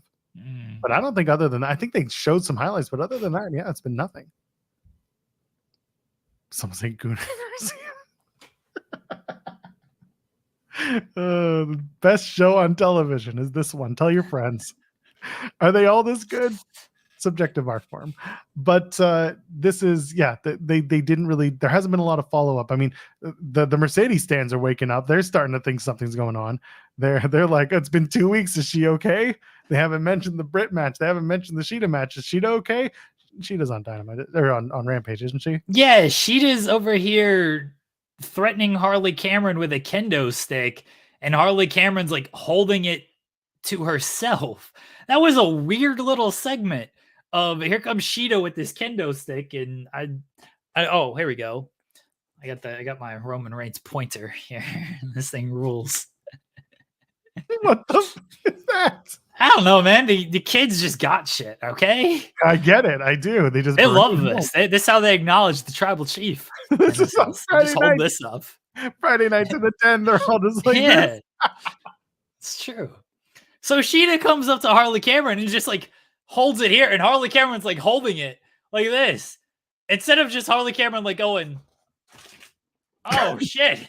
Well, no, that was easy. Remember, Harley Cameron's a psychopath, so she probably wants this. She's probably, I mean, that's fair, honestly. A little turned on by it. I get it. Her and Daniel Garcia sense, working together. She should have sold that a little bit more. She seemed like she was like scared of like, oh, don't move this. I'm very scared of this. She should have sold it a little bit more. Should have like licked it or something. You know, should have sold that she was into this kind of thing. They're She's crazy. Like, oh. They're not crazy horny, Jeremy. She's like, she is matching my freak here with this kendo stick. Oh no, they're gonna have a freak. Oh, hello, Sean. Hey guys, how you doing? I'm good. Gonna interview C.W. Anderson today. Nice. Oh hell yeah, from the Rogaine Horseman fame. Yep.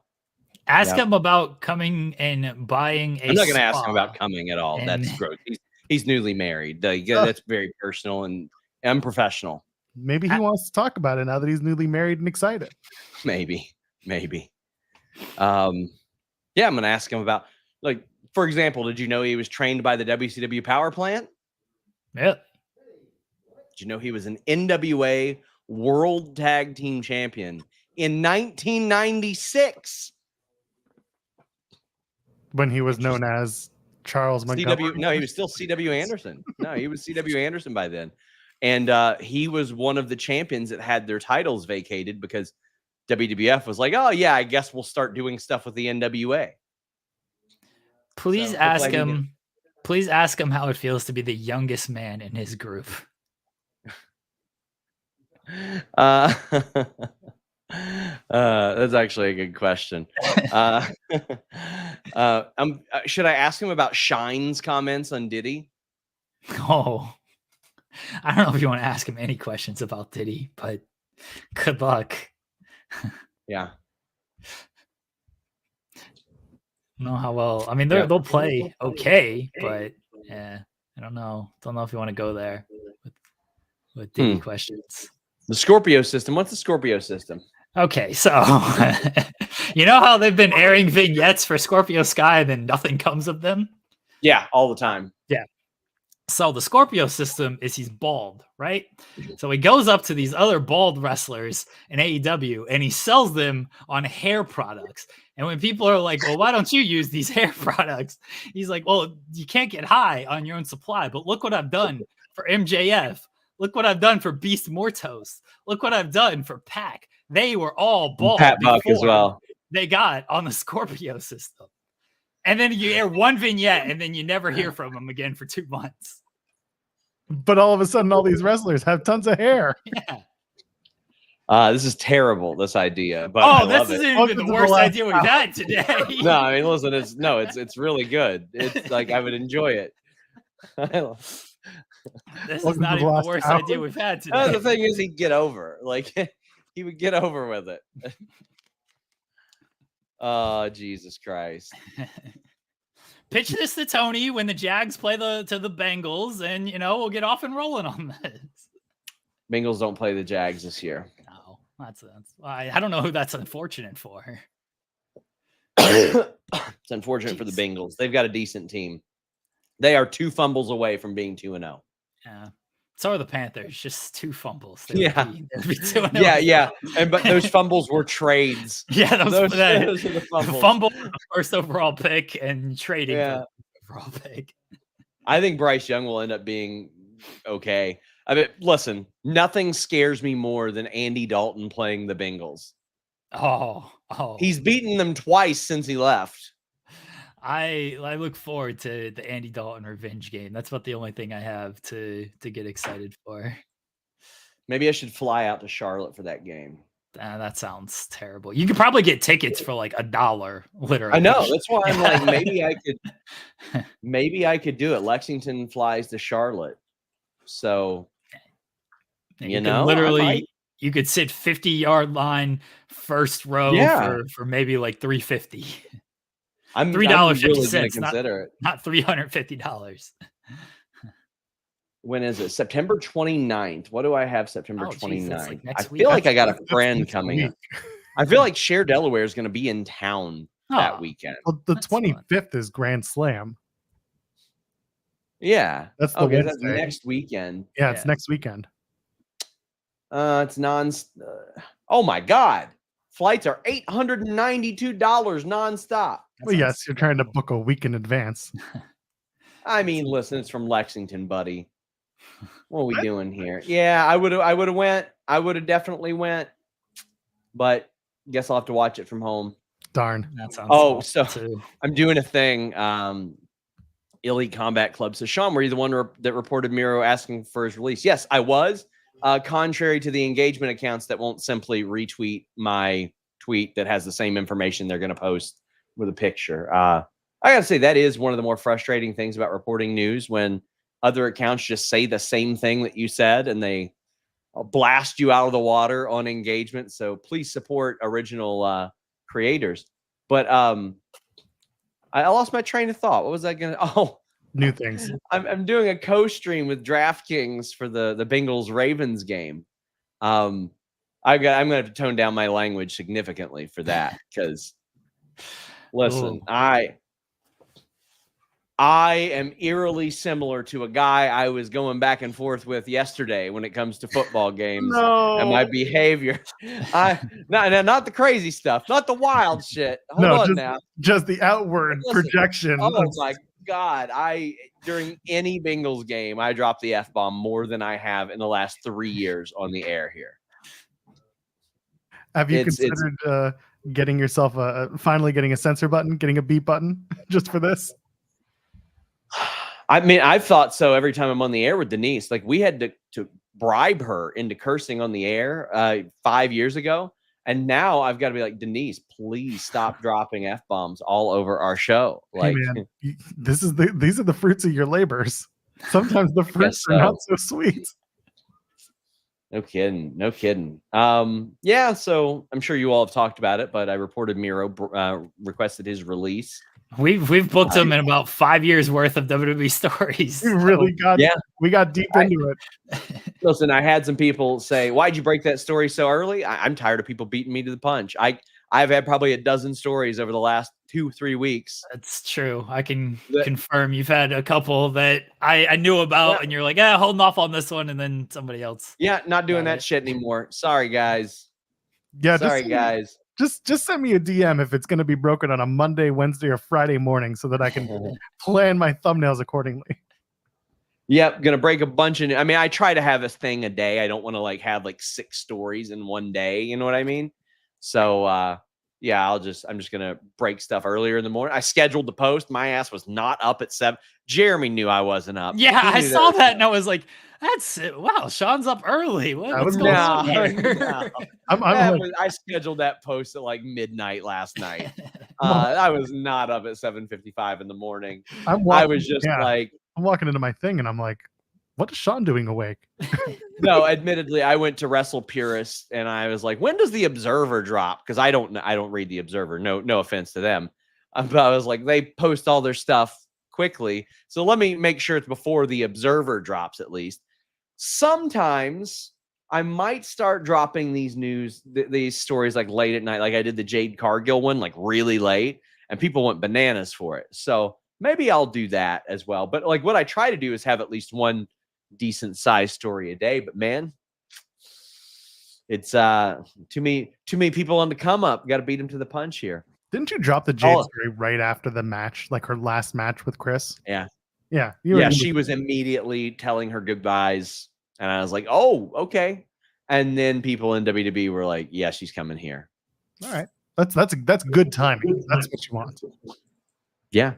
Man, late night leaks with SRS. Buddy, oh boy. These are going back to our Twitch only days, back when we would do late night streams on a Friday night. Listen, I objectively like late night leaks. That's a funny name. But yeah, my God. So what do we got this weekend? I got some news coming up this weekend. I have, by the way, guys, I have not confirmed the Lucha Brothers thing. I think there will be more to that. I'll say that. A thing that Lucha Blog posted, and I want to say this. Lucha Blog, I would completely defer to on all stuff about any Lucha wrestler. He says the WWE is quickly making Lucha Brothers merch while AEW didn't. Talking point is apples and oranges. Those trademarks were out there months ago too. They're getting WWE owned gimmicks and their merch. They held on to some merch rights with AEW, a wholly different setup. So there you go. But yeah, I'm gonna have some injury updates this weekend. Hopefully, some of that stuff again. Let's push back for other stuff, but we'll have the Scoops thread. Yeah. Do you have an? And I've got a lot of people talking about hours of shows and stuff. WWE will not confirm anything. Last week, they told me straight up SmackDown staying at 2 hours. Then there's the report that it'll be 3 hours, Raw back to 3 hours, all that stuff. They just haven't confirmed anything to me on an official level. And with that type of stuff, like it's one of those things where I kind of wait for them on an official level. But yeah. Do you have an update on Monty Brown? I wish I had an update on Monty Brown. So I actually know a lot of people that are friends with Monty Brown. Rohit Raju, Jake something, Kevin Thorne. Kevin was able to get him to do a charity show a few years ago. I think maybe he came in and did like one move or something, but he didn't do a lot of other stuff. I think it's Rohit Raju or Jake something. One of them told me that whenever they see him in the supermarket, he'll like pretend he's about to pounce them. Like they'll turn a corner and he'll be there like winding up for a pounce. Which is, I'm like, just do a show. Do a show. Everybody wants you to do a show. That's the show. He was backstage at a WWE show. See, I know you asked that sarcastically, but I've been on the Monty Brown beat for years, motherfucker. So you're not going to sit here. You're not going to sit here. I know you have, and actually. make a rib out of Monty Brown to me. To me. I think I'm switching You want to ask me about Elix Skipper as well? I know you've also... The guy who took a pay cut from working at like McDonald's because he was so good at it to work at WCW, and then he became like a restaurant manager for hire, like an assassin on the restaurant scene. You want to tell me? But we never saw. Shut up, Joel. We didn't see his employment history at McDonald's. So what does it matter for him? For Elix Skipper? Shut up, Joel. We need the proof. Have you ever seen when like Elix Skipper walks across the cage and does a hurt? That's insane. What? That's crazy. What? I don't know if anybody's ever seen that. Here's a funny one. Still waiting for that Dixie Carter SRS interview. So I am fortunate to be in a spot where I don't usually call in favors for interviews. I've done that a couple times. Bryan Danielson recently, I called in a favor for that one. I think maybe once for Cody as well. But I had put out years ago, Nydia was a dream interview of mine. I love Tough Enough. And Gail Kim hit me up and she was like, I can make that happen. And Nydia is wonderful. I had mentioned that Dixie Carter is also a dream interview of mine. And somebody that worked with her in TNA very closely was like, hey, I can mention this to her and maybe she'll do it. She's like, he's like, I'll vouch for you. And that person said, you know, after the You Shoot thing, obviously she wasn't doing interviews because it didn't go well. And I was like, well, I'm not going to bury her or anything. I'll ask about some business stuff. And we were tentatively scheduled to have dinner, myself, this person, and Dixie Carter. And that person even said, listen, she's going to cancel. It happens all the time. And of course, it got canceled. So Didn't end up happening. But I mean, if Dixie Carter ever did agree to do an interview with me, I would drive down to Nashville and take my equipment and do an interview. I would love it. Somebody says ITW should interview Blitzkrieg. The 4 names brought up today are the 4 names I've been trying to get for interviews for years. Blitzkrieg, Elix Skipper, Monty Brown, Dixie Carter. There's one other. Do you know who it is? That I've been after for years. No, it's not Air Paris because we've already had this conversation. Air Paris is a friend. He was at MLW this past week. Yeah, we established that on Wednesday. I don't remember who it was. Joe Burrow. No, Rick Martel. Oh, I would never have guessed that. So I've done all these long form features and I don't like doing them anymore. It's a lot of work. You mentioned this with Jim. Yeah. You did. Okay, go ahead. I wanted to do a feature on Rick Martel's WCW run where he had just disappeared for like 4 years. He had not been on the American wrestling scene since like 94. And then he popped up for like 2 months in WCW and was in a like feud with Booker T and won titles and stuff, and then just hit the bricks. And I like around the time I did the Muhammad Hassan interview, I had wanted to do that one as well as also a WWE music one. And unfortunately, Chris Warren passed away.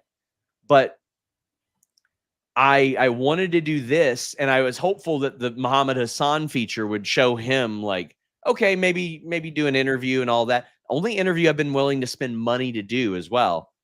And I never heard back from him. I heard back from a close friend of his who was like, he's like, nothing against you. He just doesn't want to do anything like that right now. Then when he got put into 2K18 and 19, I was like, oh, maybe there's a possibility. I exhausted resources with WWE, with 2K. Like I tried everything to get that, and it just unfortunately never ended up happening. I know that he just largely has been out of the wrestling scene, and to me, it was a confined enough period in WCW to where I could go back and watch all that stuff. And at least at that point, I had an amicable relationship with Booker T, and I was going to talk to him. I had interviewed Eric Bischoff for this feature. I had interviewed, I think, Neil Pruitt, who was a producer for WCW for that feature. I think Tony Schiavone, I interviewed him for it as well. And they're still somewhere. Like those interviews are still somewhere, but unfortunately, didn't get to do that. You know, it's a bummer. We'll put it out there. Put things into the universe. See, those are more like the dream interviews for me. People that haven't been interviewed a lot. Like that's why I'm very excited to do the C.W. Anderson interview. I haven't read a lot of C.W. Anderson interviews, and I want to ask him about like the ECW video game, turning down a WCW contract, doing the power plant thing, all that stuff. But yeah, it's a shit I'm interested in. Nice content. There you go. See you guys later. Bye, Thanks, Sean. Have a good day. It's like when the principal visits. He pops for the Scorpio system. It was very good. I hope he doesn't go back and listen to the first half of this show. I hope he does. Who said it was the first 45 minutes were must watch? I think Ryan. In the chat. Was it Ryan? Oh, amazing. Yeah, it was Ryan. Yeah, there we go. Listen, it is the best booked show on wrestling media. Well, why aren't more people watching and listening to this show? Huh? Why haven't we? Where's our sponsorship deal with betting companies? What are the odds that Rusev gets a time cock? Oh, that'd be the best. Oh God. Anyway, was there anything else that we really need to touch on, or can we start running for the exits here?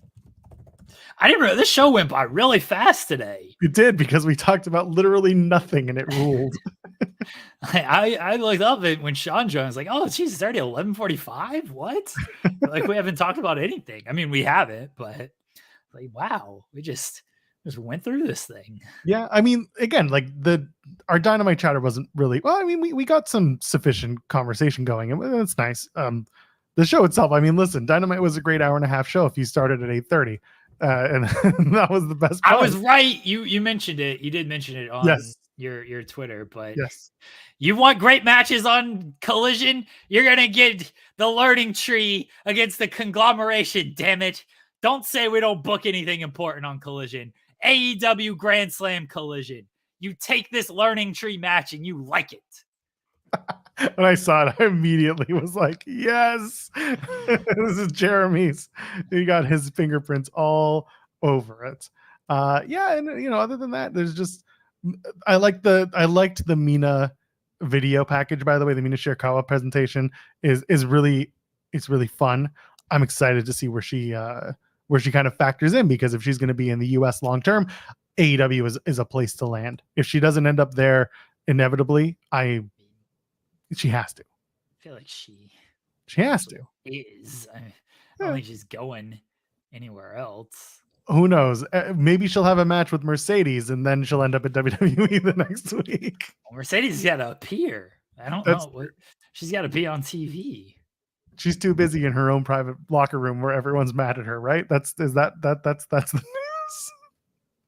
That's all the BS. I don't know. Listen, man, she'll come back when she's ready. I don't mind. With the Mercedes, I don't think we have to go too long about the Mercedes stuff. I'm of two mindsets, kind of like the storytelling with Nigel and with Danielson and how you present that match or don't. With Mercedes, it's like, okay, if you've allegedly paid her so much money, you probably want to feature her as much as you can. However, if you want to put the focus on other parts of your division, you should do that. Now, here's the third part. When she's on the show, it feels like many more women are featured at a time, or at least that's the way the storytelling was going at the time. And now that some of those stories have ended, Mercedes hasn't been on the show the last couple of weeks, the women's division hasn't had as strong of an output. So it's such a weird, it's such a weird situation to be in, because she can deliver, she does deliver, but when she's not there, suddenly it's noticed. But she also deserves to have the time off so other stories can be told. So that's where I'm kind of at with Mercedes. There's just the fact that there's been no mention, no backstage anything, just has been out of sight, out of mind. That's the part that's a little like, I wish we didn't do it that way. I don't think there are any issues going on. I just think it's more like we're stepping back to let other people tell stories. We're going to try to put the Rime stuff forward. I just hope everything's good with her and her family. I know her brother has had some stuff going on, and she's talked about that in the Mone mag. So I just hope everything's good on that end, first and foremost. Yeah. I didn't realize that. I know you listen. You read the Mone mag. Everybody should be reading the Mone mag. Rebel Survivor's reading it. Yeah. She drops a lot of insight on that. She did not mention the match with Shida in the latest Mone mag, which was a little curious because she at least mentioned the Brit match and the reaction to that, where she didn't mention the Shida match at all. So I think the reason why she didn't mention the Shida match is because people really read into the Brit match, and they kind of said, maybe we shouldn't be talking about this so much for a little bit. I think maybe they wanted to take a step back and not put it out there all the time. You subscribe to her newsletter, Pile Driver Finisher. Her ideas are very fascinating, and you should subscribe to her newsletter. Yeah, that's what it is. It's a mag, but it's really just a newsletter that hits your email inbox. It's a mag about Monet. No, it's interesting. She dropped some. I don't need her giving hot takes on 3-hour Raw or anything, but I like the stories that she gives. Yeah, leave that to the professionals. Leave that to us. Let us pre-complain about 3-hour Raw. Huh? Let us have that. No, I always say this. This is not a knock on her or anybody else. Yeah, she said like it could be good if more people get an opportunity and stuff. This is again fully my take on things. Is I don't care about takes from other wrestlers.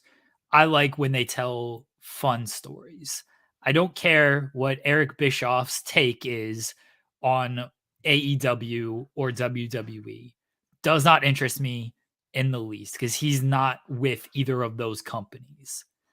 I am entertained when Eric Bischoff tells stories about Nitro and talking behind the scenes stuff. That stuff that is fun to me. So I'm not super interested in what Mercedes has to say about Raw moving to 2 hours because she's not in WWE. I know she has a lot of friends, and so I get that.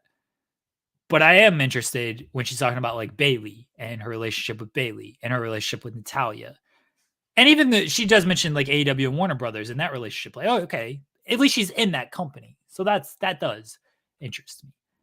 That's just my own personal take on stuff. I wasn't trying to take a shot at why is Mercedes talking about this. It's literally I'll take a shot at anybody who gives their opinion on stuff that wrestlers, myself included, giving their opinion on stuff that they're not actually involved in. Just tell stories, everybody. Tell stories. Speaking of Mercedes and her best friends Bayley and Naomi, they've got a match tonight on SmackDown. Let's preview that real quick. This is the high stakes match, the high stakes where everything matters but nothing makes sense match.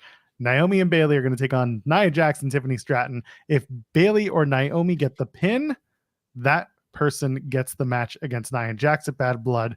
If Tiffany Stratton or Nia Jax pin Naomi or Bayley, that person goes away from SmackDown. They are done with SmackDown. That's it. Going to NXT. They're going to NXT. Really? Naomi in NXT? I wouldn't hate that. Bayley in NXT? We've done that. Not this Bayley, though. That's true. Although this Bayley is starting to become the old Bayley. Maybe she goes back to NXT to become the old Bayley. Ooh. Grow out the hair. And the NXT is like the lake of reincarnation for all these people. Jeff Hardy is just like, son of a bitch. Anyway, so that's going to happen. Naomi goes to NXT and is like, Jordan Grace is here. Rose, I thought I left this company. I've been waiting for that for them to cross paths again. By the way, speaking of Jordan Grace, I know we're going to talk about SmackDown real quick. Masha Slamovich speaks English now. It finally happened. I asked her in an interview like a year and a half ago. We did an interview after the GCW show. It was her first interview after she had just won the GCW world title. And we talked about her character in TNA being so incredibly different than literally everywhere else on the indies. And I said, like, you don't speak English in TNA. Like, you're very character based. Are we going to see you speak English anytime? She's like, when the time is right. Turns out the time was this past Thursday on TNA. She might be next up. She might be the one to take that title from Jordan Grace. We'll see. The way that they're trying to plant those seeds is pretty interesting. A lot of things going on in TNA that I found very interesting when it comes to contracts coming up and the WWE/NXT partnership. It's through some things into disarray, but TNA is kind of starting to even out a little bit more, which is nice. But that was just one take from talking about Naomi and Trinity and Jordan Grace. But LA Knight has never been in TNA. That's a lie. He was big in TNA at one point. Yeah. Eli Drake takes on Andrade for the US Championship. LA Knight and Andrade should be a good match. Yeah. Miro's going to come out of the crowd and beat up Andrade. That should be a good match. I look forward to it. It'd be fun. Yeah. I think LA Knight's going to win. Possible they go to a no finish because Carmelo comes out and attacks Andrade and is like, it's best of 7, bitch, not best of 5. Like, I could see that happening. I'd probably just do LA Knight clean, but I could see Carmelo getting it, even if it's on a DQ. Feels like Carmelo gets involved. See, I don't think he does. You know why? Because the best of series have moved on. We have a new best of series. Giovanni Vinci gets a second try against Apollo Crews tonight on SmackDown. Is this a thing? It is a thing. It's on the official Raw or SmackDown preview. No, they're doing it. They're doing it. He's going to bounce back and they're going to go 1-1. And then they're going to have eventually Vinci and LA Knight are going to have a match. Maybe a Bad Blood because they got a few weeks to tell the Vinci versus Apollo Crews story. The best of 5. That'll happen. And then the intense exchange between Cody Rhodes and Roman Reigns in its entirety after 2 of WWE's biggest superstars met at Georgia Tech. So WrestleVotes put it out there that they filmed some footage and it was about Cody Rhodes being from Atlanta. And of course, Bad Blood's in Atlanta. Roman Reigns did play for Georgia Tech for a couple of years. So there's at least some sort of continuity that they're trying to put together. I appreciate that. It's going to be a little hokey and a little cheesy, but at least they're telling a story. You know who else needs to show up who has some Georgia Tech background or some Georgia Bulldogs? We need that AJ Styles. Where's AJ Oh, I Styles? think it's Goldberg. No, fuck Goldberg. Well, I like Goldberg, but not Goldberg. AJ Styles should be part of this. Maybe he comes back to take on LA Knight. Maybe that's the bad blood match. It should be AJ Styles just like showing up as Roman and Cody have this intense stare down. AJ's like, Georgia Tech sucks. Go Dogs. That's it. That's it. That's Yeah. everyone in the crowd. I mean, the heat's there, but everyone at home is just like, both teams suck. Anyway, yeah, I'd like to see AJ Styles back for this pay-per-view. But we'll see. Again, the US Championship it's not being defended as of right now on the show, but if you can get LA Knight and AJ Styles, I think that's a pretty good match to have, at least on the card or going into it. But yeah, that's what's going on SmackDown. Over on Collision, I know they've announced a couple of matches. There's the tag title match, isn't there? Collision? Yeah, on Saturday night. There's no tag title match. Yeah, there is. Aren't they doing Dustin and Sammy? Oh, Undisputed Era, Undisputed Kingdom. oh, those tag titles. Sorry. I said this before. Collision has become the place where the Ring of Honor titles go on the line. It's Ring of Honor's show. Apologies to It's a this big tag match. title match. I'm telling Dustin Rhodes. I'm telling him that you have no respect yell at for me the on Twitter. Ring of Honor Tag Team Championships. Well, Don't lie to him. well. Is there anything else that's been announced for Collision? There's a 10-man all-star tag. Everybody's an all-star. Yeah, that's right. Hey, now you're They got a lot of damn all-stars on this roster. You know? so many all-stars. Like, what was the voting process behind this? Usually the all-star team consists of like maybe 20 people. Just this week, we've had 16 all-stars. And that doesn't even include the previous all-stars. Telling you, man. Hey, now you're an all-star. Get your game on. Go play. Yeah, I made that joke on Twitter. Yeah, make it again. Yeah. Come on, do it. No. Oh, okay. I mean, let's take a look. The all-stars are Hook, the Outrunners. Those are all-stars. Facts. And FTR, Rule. They are the FT Runners because someone decided that needed to be a thing. Versus the returning Roosh. Where the fuck has he been? What? Yeah. Huh? Yeah. Remember that guy? Beast Mortos, Roddy Strong, and the Grizzled Young Veterans. So Team Grit I don't even know what to call them. Grit your beast. Grit your beast. Oh, that actually rules. Actually, like They're going to take on FT Runners and Hook. The Outrunners have to get the pin. I need Turbo Floyd to Who are they pinning? Roosh. Oh. Roosh. It's absolutely Roosh. Oh. Oh man. I do think that the Outrunners should win. They rule. I like them. Yeah. I don't see a reason why they shouldn't. Well, the other team might not want to lose, Joel. The other team has a say in this. No, they don't. Grit your strong beast. That's an homage to Timecock right there. Roosh suddenly became the guy that never wants to lose to the guy that Tony says, trust me, you can lose this one. And Roosh is like, okay, boss. I think Grizzled Young Vets probably take the L there. Like they're not signed, allegedly. They haven't gotten the graphic. So You're right. But I mean, if you want to sign them, now's the time to at least do something. Yeah, but who are you gonna push? Grizzled Young Veterans or the Outrunners? Oh, the Outrunners should have won the tag team battle Casino Gauntlet. Yeah. We've already established this. So I don't think the Grizzled Young Veterans losing is this super big deal. People gotta lose. I'm not having the Outrunners lose. I mean, truthfully, FTR can lose and it'll be fine, but I'm not having the Outrunners lose. The Outrunners should not lose. They should win the match. I'd have Beast Mortos stack both members of FTR if I was truthfully booking this. That's been a really funny point that people, or not even a point, just like a lot of people coming out of the Ricochet Beast Mortos match are just like, man, Beast Mortos rules. And I'm like, that's not really the point of Ricochet versus Beast Mortos. You were supposed Everyone knew that going in, though. That's true. It's really funny when it's like, wait, you should be like behind Ricochet because of this. And everyone's like, no, but Beast Mortos fucking rules. Is It's like two things can be true. I get it. But if you're trying to push one going into a big storyline title match, you probably want Ricochet to have a few more people behind him going into it. You know what I mean? you know what I'm worried about for Collision?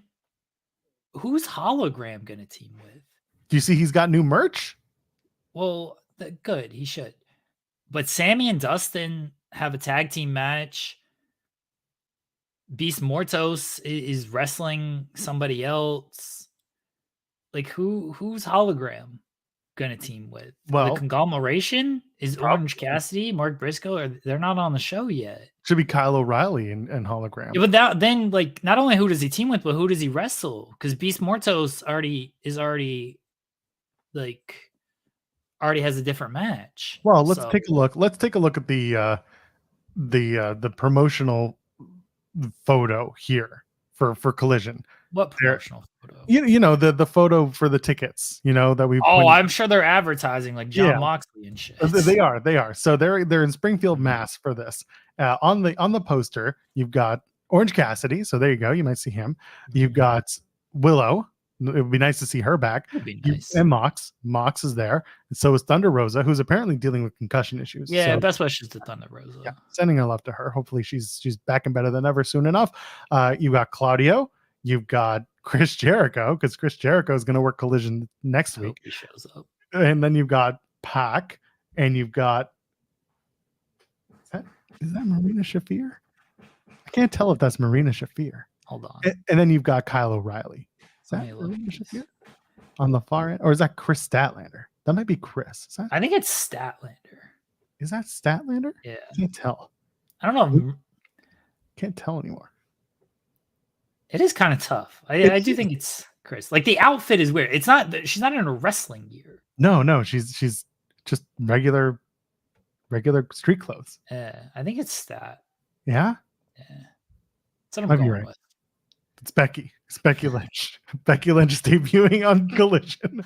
At this point, they should do something like this where they just have random wrestlers who aren't even signed on the poster. See if anyone notices, and then that becomes a thing.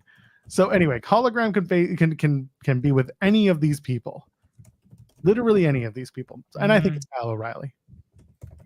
That's how it works. You put them on the poster, that means they're going to appear, right?